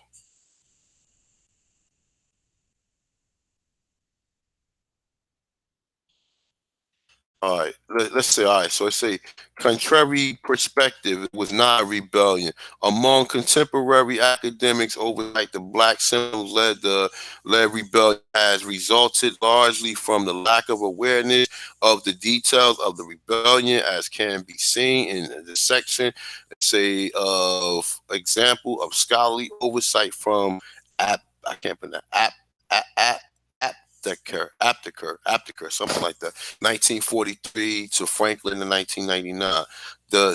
Seminole writer as American slave resistance have been aware of the Black Seminoles Maroon uprising, but unclear or entirely unaware of the mass participation of of plantation slaves that took place in the conjunction with the Maroons and the Indian conflict. Say, while the lack of aggressive accounts for the persistence of oversight, some academics have or will argue that the events in Florida was not facts. You know why they doing that? They say, in fact, a slave rebellion, academia convention is very strong. No doubt, some academics findings is inconceivable that they have not already read about Florida and say, see, that's what I'm trying to tell you. Some people don't have the knowledge that to be in the know to have this information, so they only go off of what they know. They say, well, seek out the reasons to declare it was not the true slave rebellion based on a variety of definitions. See, that's what I'm trying to tell you. They using it based on a variety of definitions. Now, let's read a little bit more of this right here, because I see something else I want to touch on. Right here. I'm gonna read on this right here. All right, so boom, look.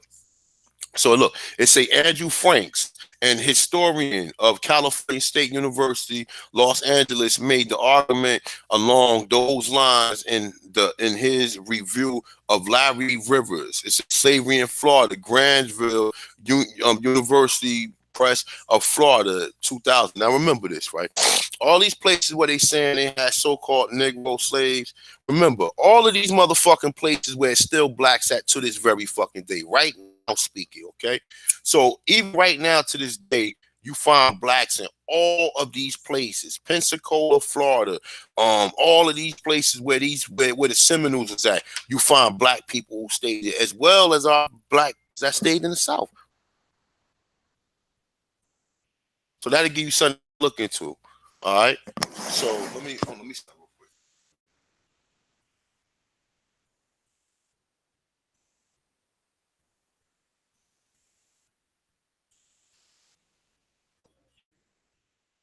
All right. So it's Rivers. All right. So it's the Granville University Press of Florida, 2000.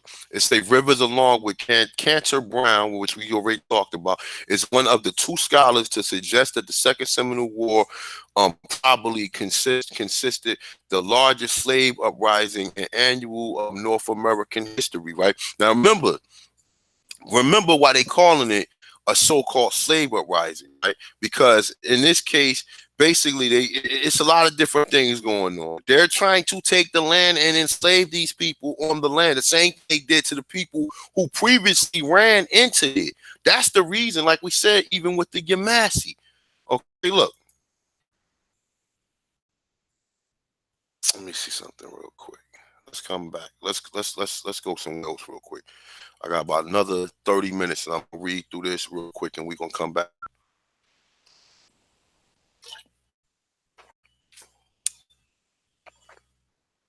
Because sometimes I need 4 and 5 different sources to really understand where the hell I'm going with it.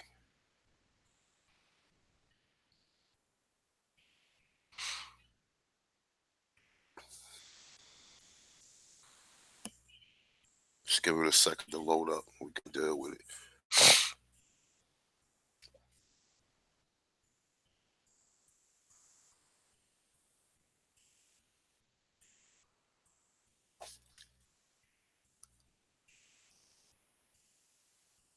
I'll tell you one thing. For people who watch football, the NFL keeps changing these rules up to try to get people just to cover up the fact that this shit's fixed. You understand what I'm saying? Shit is fixed like a motherfucker. Let me sign real quick. Oh, yeah. Okay. Bet. This is exactly what I was looking for. Here we go right here.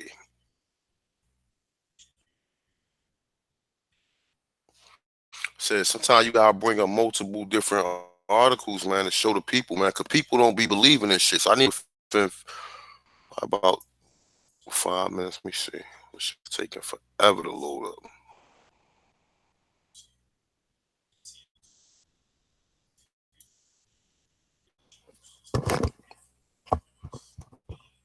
Let's hold up, and we're gonna come right back to this.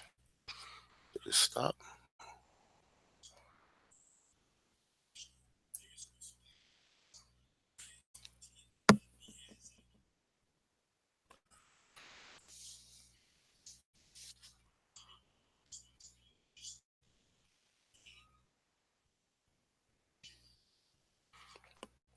All right, here you go.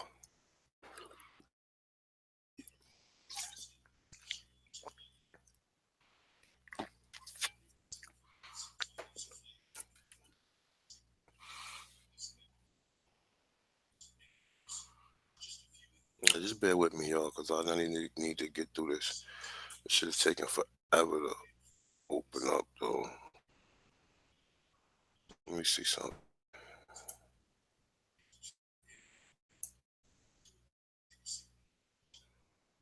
Let me see if maybe I open up on another page to come out.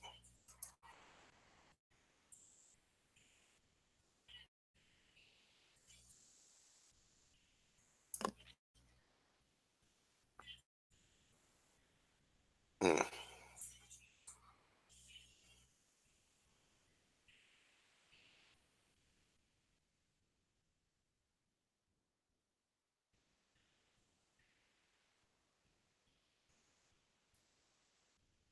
So with y'all, I'm trying to copy and paste this shit. So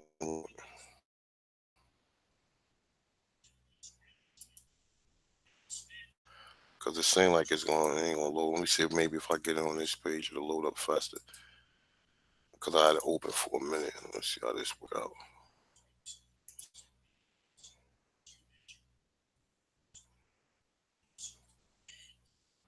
So move this one out.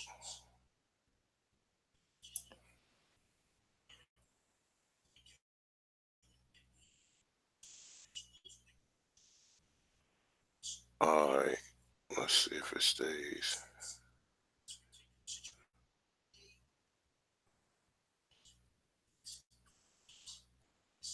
Yeah, I'm sorry, y'all. This shit is taking ever to load up. God damn.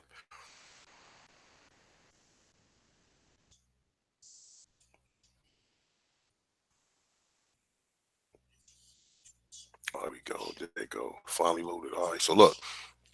So the Yemassee War, 1715 to 1716. So I say in the British American colonial history, conflict between Indians, mainly Yemassee, and the British colonists in the southeast area of South Carolina. Now, who else do the Yemassee got in connection with? Check this out. Listen to this. Who else is the Yemassee connected to, like we just seen? Hmm? Who else is they connected to?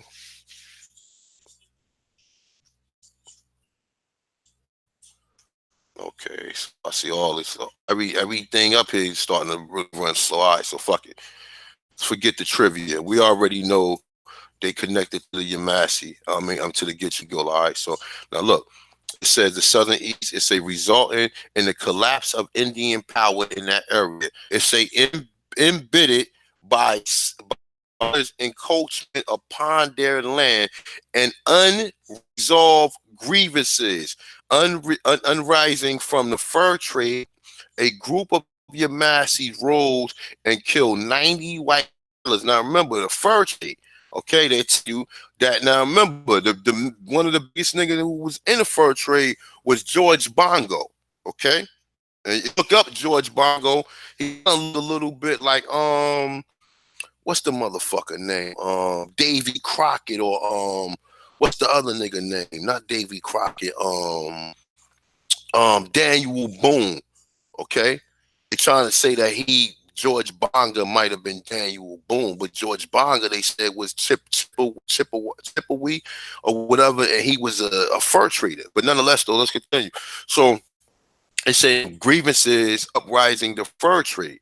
It said a group of Yamassees rose and killed 90 white settlers and their families. Okay, it's they all surrounded the Indian tribes except the Cherokee and the Lord. Now remember, it wasn't Cherokees in the 1750 because I don't find no.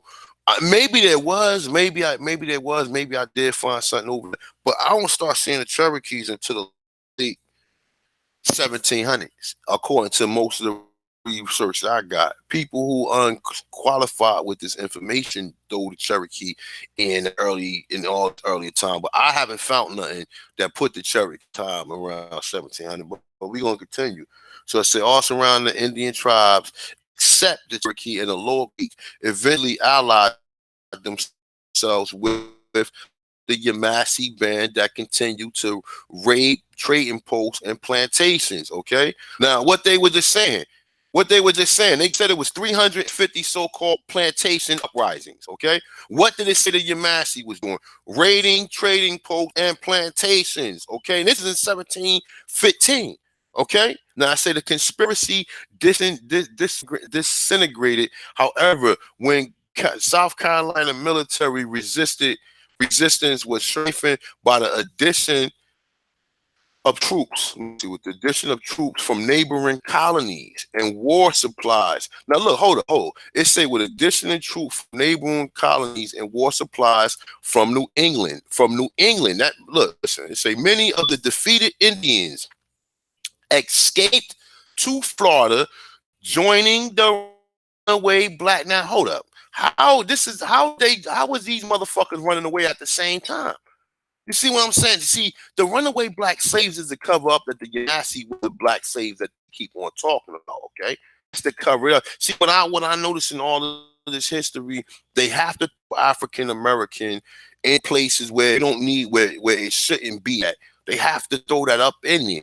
You understand what I'm saying? Because like I said, most people do not understand this shit. Okay, so now the Yemassee ran into Florida, escaping and joined the Seminoles. Okay, now what did we tell you that the Geechee Gullah was? Because how did you bring slaves here and they just knew exactly where to fucking go? Because they're Indians.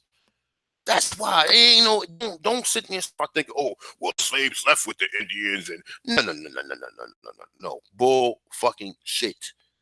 I just read 2 other articles with you that correlates to everything we talking about.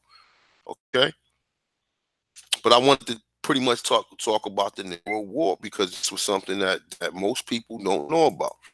All right, so we're gonna go back here. I'm gonna conclude this, and I'm gonna come back and do another one whenever I get a chance. Probably will be maybe tonight. Maybe I won't do it tonight. Maybe I'll do it for the next couple of days.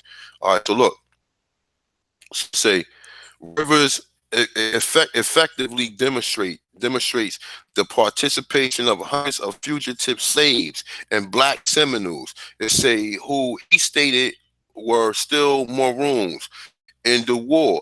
River chooses not to challenge the conventional definition of the slave rebellion. However, discussion instead it stresses that the historian neglect to understand the war as the slave rebellion is compounded by the relatively large number of enslaved participants. This needs further explanation.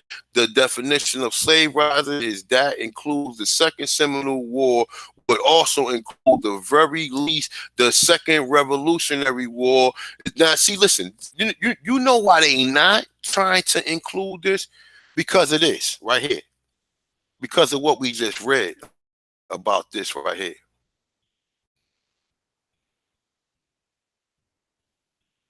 This right here, look, check this shit out. We just read this shit, right? Look.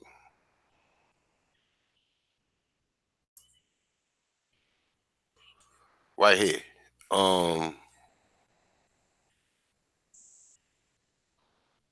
up real quick.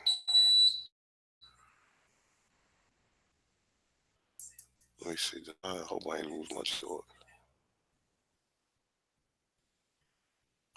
I think I might lost my train of thought when it came to this.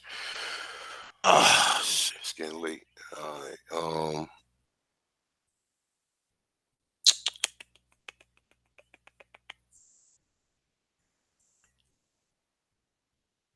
All right, my bad, y'all. I lost my train of fucking thought. What I was gonna say. Maybe when I go back to here, I regain my. All right, so look. All right. So you see how we discuss that the slave rebellion is compounded. Oh, all right. Now I know. Now I know what I was talking about. My bad. All right, this is what I was talking about.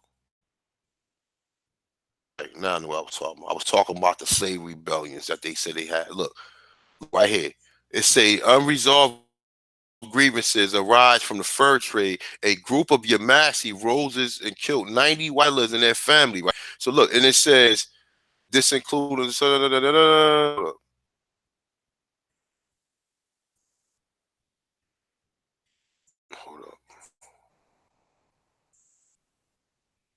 All right, right here. And continue to raid posts and plantations. Okay, what was the end? What were people in Florida doing? Raiding plantations. Okay, but the Yemassee who went into Florida, is this ironic that they was continuing the same shit they was already doing before they even went in there? The same fucking people. You see what I'm saying? It's the same fucking people. It's the same people. The 300. They said he said over. This other guy in the last shit we were just reading. He said it might have been 750 to 1,000 different slave plantation revolts. Do you know how many plantation revolts that is? That's a fuck. That's like soon as you putting this shit up, it's getting revolted. Like it ain't like the shit been there for years. 1,000? I mean, like for real, you have to sit there and start thinking how many plantations were it? Meaning on all the plantations it was revolts. All of them, and they trying not to tell you that by hiding this in the Seminole War instead of saying that these are slave plantations that's being revolted again, because you might start attaching to you might start figuring this shit out, because like I said, you have to really pretty much figure it out because they didn't hit it. So let me continue, man. All right, so any definition of slave rising that includes the Second Seminole War would include, at the very least, the American Revolution War. Now, they saying the American Revolutionary War was a slave uprising, man.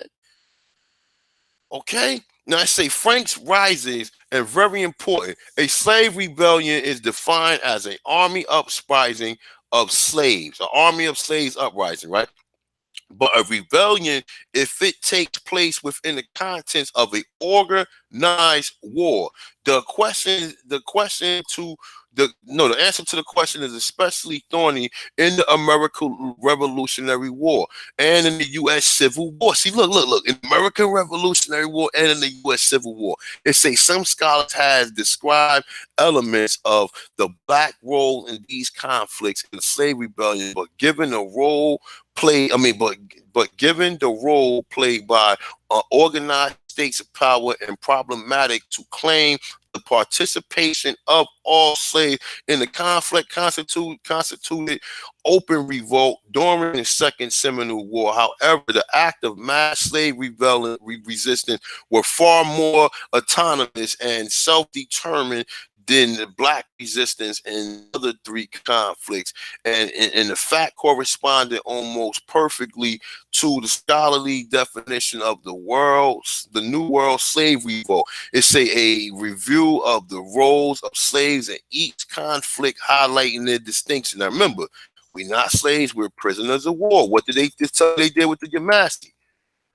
Okay? What did they just tell you they did to them? They try to enslave them, okay? Now let me see something else too. It's this one right here. This is the one I want.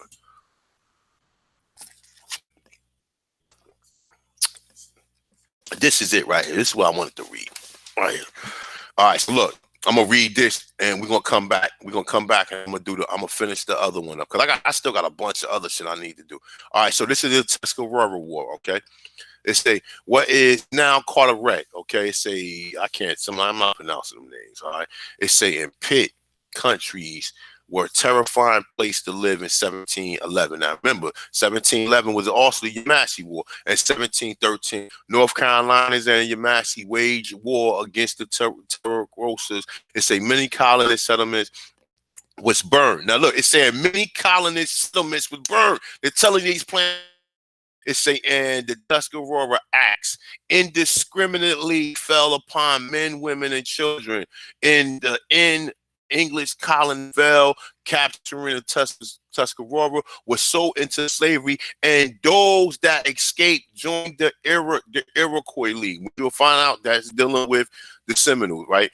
Now look, let's say the tenuous allies had existed between the English in North Carolina and the Tuscarora War erupted. The English were known to take advantage of Tuscarora in trade negotiation.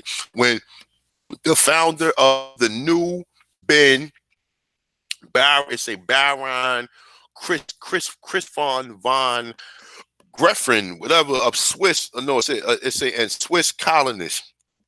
It say drove the Tuscarora off a tract of land without payment in 1710. The tribe responded by raiding settlements.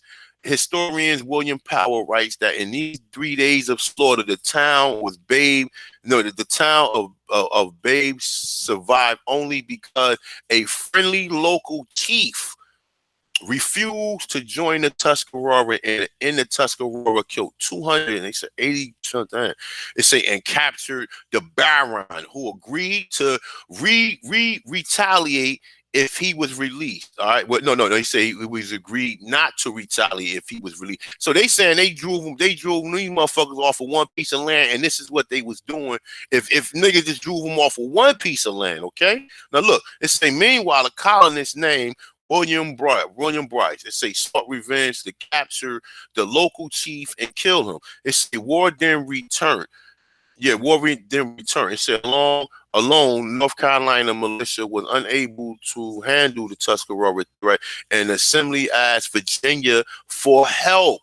Remember, the Assembly asked Virginia for help. Why? So this is when you the United States. It's all right. This is when all this is starting to come into play. They talking to each other and say, look, man, we need to be on point. We need to form whatever so we can get so these motherfuckers can't keep running down on us doing what they was doing. Now look, they saying they asked the American Assembly, asked Virginia for help. The northern neighbors attempted to take advantage of the situation and exchange the Virginia militia help. Governor Spotwood asked North Carolina Governor Hyde for the land between the Albemarle Sound and the line established in 1655, the charter present day of Elizabeth City, and at least 10 present days country. I don't know what the fuck that means. It said North Carolina then turned to South Carolina for help. The militia and approximately 500 Yemassees marched into Tuscarora territory and killed nearly 800. And after the second assault on the main village, King Hancock, the Tuscarora chief, signed the treaty. After the treaty violation by the English, war erupted again. The militia, about 1,000 Indians allied, traveling to Tuscarora territory and waged war. According to historian Carl Waldman, approximately 400 Tuscarora were sold into slavery, some as far as Philadelphia, New York, and Boston.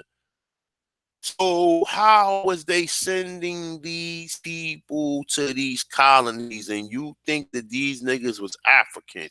The remaining of the Tuscarora fled northward and joined the Iroquois League Six Nations, which the Iroquois is north. Yeah, I'm sorry about that.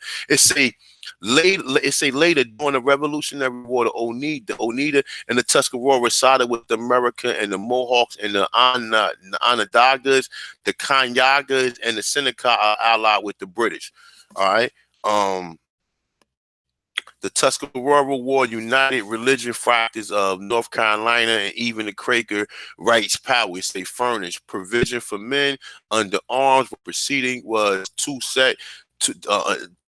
paper money, you say, was issued during the emergency, and the colony acted similarly in the future crisis, even though the depreciation always followed. Okay, so in this one, it tells you that the Yemassee help, what's the name? But remember, these are probably people who would sign with these people at first, and then remember they got crossed eventually, and we can easily they have got crossed eventually. So let me see. Not this one. This one. No, we read that one. It was this one. Let me see. All right, so here, right here, it say in 1704, the General Assembly passed and making their trusty slaves available at time of war. It's a list of all able-bodied Negroes, mulattoes, and Indian slaves were prepared. We read that already continuously. Indian slaves fought for the colony long before the American Revolution, something we touched on. It say if the slave was maimed or killed, so actually we touched on that too. We touched on that too. We touched on, see, this is kind of similar to what I read. That's what I'm saying. Like a lot of these things, they tell you the truth, but it's just the fact that we not hearing the information properly. All right. Let me see something. Yeah, see, it's still talking about the slave codes amongst Aborigines, because this is pretty much what it is. The forgotten story of Indian slavery. Like I said, all of this shit broke out within a certain group of people, man. You know what I'm saying? And it all led to them wars in which we just went over. You know what I'm saying? Even though that in sometimes they will tell you that they, you know what, I'm gonna read this and we done. All right. All right, so most importantly, we can now tell the story, the tragedies that befell. So many were killed in slaving wars or spent days as slaves from their homes. They say they and their people have been largely forgotten. The Nazi, the Westo, the Yemassee, the Uchi, which somebody said in the chat room, and the Yazo, I never heard of that, and the Tawasa, I never heard that. It said are among dozens of Indian people who fell victim to slaving wars. It say with the surviving force to join other native communities. These are tales that Indians themselves have not told, just as the story of the Indian slavery was excluded from the European past. It say it was largely forgotten in American Indian tradition. Americans often wish to pass or would just go away. Some for those symbols we celebrate. Now we know why they wanted to go away, because one going to put together that you are a motherfucking Indian, because the Indian slavery is only going to prove that you are the fucking Indian. That's it. That's why they don't want to do it. That's why they don't want to do it. Now look, it's saying slavery is an important part of South Carolina history that many know nothing about. Other states has, as many historians document, that chronicles Native American slavery as South Carolina, as historian Luber concludes American Indian slaves were the most numerous in South Carolina, and the number of Indian slaves exported was larger than those from any other county. Indian slavery intermingled with every aspect of colonial record in South Carolina. Indian slavery begins soon after settlers arrived, persists through the colonial period. Knowing about the Indian slavery is important, impressive, and persistent. We already read, we touched on that or whatever. And like I said, man, I'm gonna end this right here, man, and hopefully we can get back. We can I come back, I do another one, because I still got a bunch of other articles that I want to touch on. But like I said, for the most part, man, just know who you are, man. Don't let nobody tell you, like, even when we dealing with the Negro, I ain't even had to pull up Andrew Jackson quotation that he said that this Indian war is a Negro war. I ain't, because they telling you the self. They saying in the Negro and the look up the Negro War. That you can Google that yourself, and it's gonna come up, the Negro War. They threw that word Seminole in there, but at the time they was calling it the Negro War. So how, if the Seminoles was a mixed group of people, how they dominated by Negroes? Because it was already black people here. That's it. The gig is up. We don't need to go no further. And they ain't tell you making these rebellions. They showing you that the Yemassee and them, all of these, when they saying that they raiding on these colonies, they raiding on plantations, man. And this is forcing, they losing money as a result of it. So it's forcing them to create a union, to come together, to strengthen the country so they can stop this shit. Okay? So like I said, man, learn a history, man. Don't let history learn you, man. And with that being said, man, I'm going to conclude this video, man. Hopefully you guys enjoyed it, man.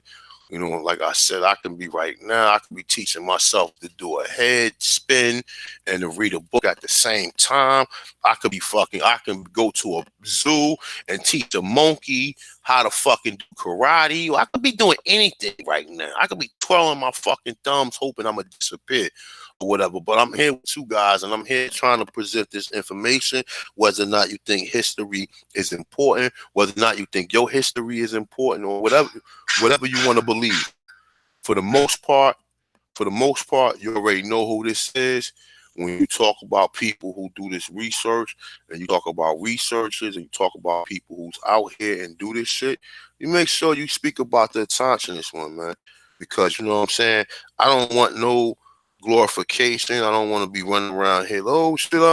I'm not in it for that. But I'm definitely in it for some type of. I want my name mentioned in some regards to unfolding this history, man. Because this history is what's killing us today and what's putting us in the same situations. So with that being said, I am the Tonsilist one. Shout out to the Tonsilist people. Remember, you get an opportunity, go to the link, support Culture Freedom, Hidden Cultures of America, send a donation, go to the t-shirt spring, cop yourself a t-shirt. It's starting to get hot. Let people know who you are. Because I see a lot of Aborigine t-shirts. People that's posting it. When somebody represent mine on your Facebook page. I don't have a Facebook page for my what's the name. But if you can represent my you know what I'm saying, the attaching this American clothing line, man. Represent it. So we can, you know what I'm saying, we can get somewhere with this. Like I said, I'm not one of these Negroes that's out here that like if I like I'm one of the crabs in the barrel to where as soon as I get out the damn barrel, I'm out. I'm gonna forget about the rest of the Negroes. I've never been like that. I've always thought about the people or whatever and tried to bring something that was tangible to us that we can know. Tangible is not me being from Africa. Tangible is me knowing that and knowing that my people was here and knowing what happened here and how the fuck these people been lying to us this whole time. And that's the reason why they just told you in that last passage. They don't want them to know why they want to say that these are wars and rebellions because they're going to realize that because first of all, they claiming them they Indian wars. And then you say, hold up. African slaves are Indian wars. Oh, because they wasn't African slaves, they was Indian slaves that was in war and they was causing war. And the Civil War was the last motherfucking war. Okay, we didn't figure this out, y'all. We didn't pretty much figure it out. Now we just need to really just start placing it together and start really finding more stuff to corroborate with what we got. But for the most part, we didn't figure this shit out. All right. So like I said, man, come to it, man. I'm here for you guys. You know what I'm saying? Support me, support you, because supporting me is supporting you. So with that being said, I'm out of here, y'all. Peace.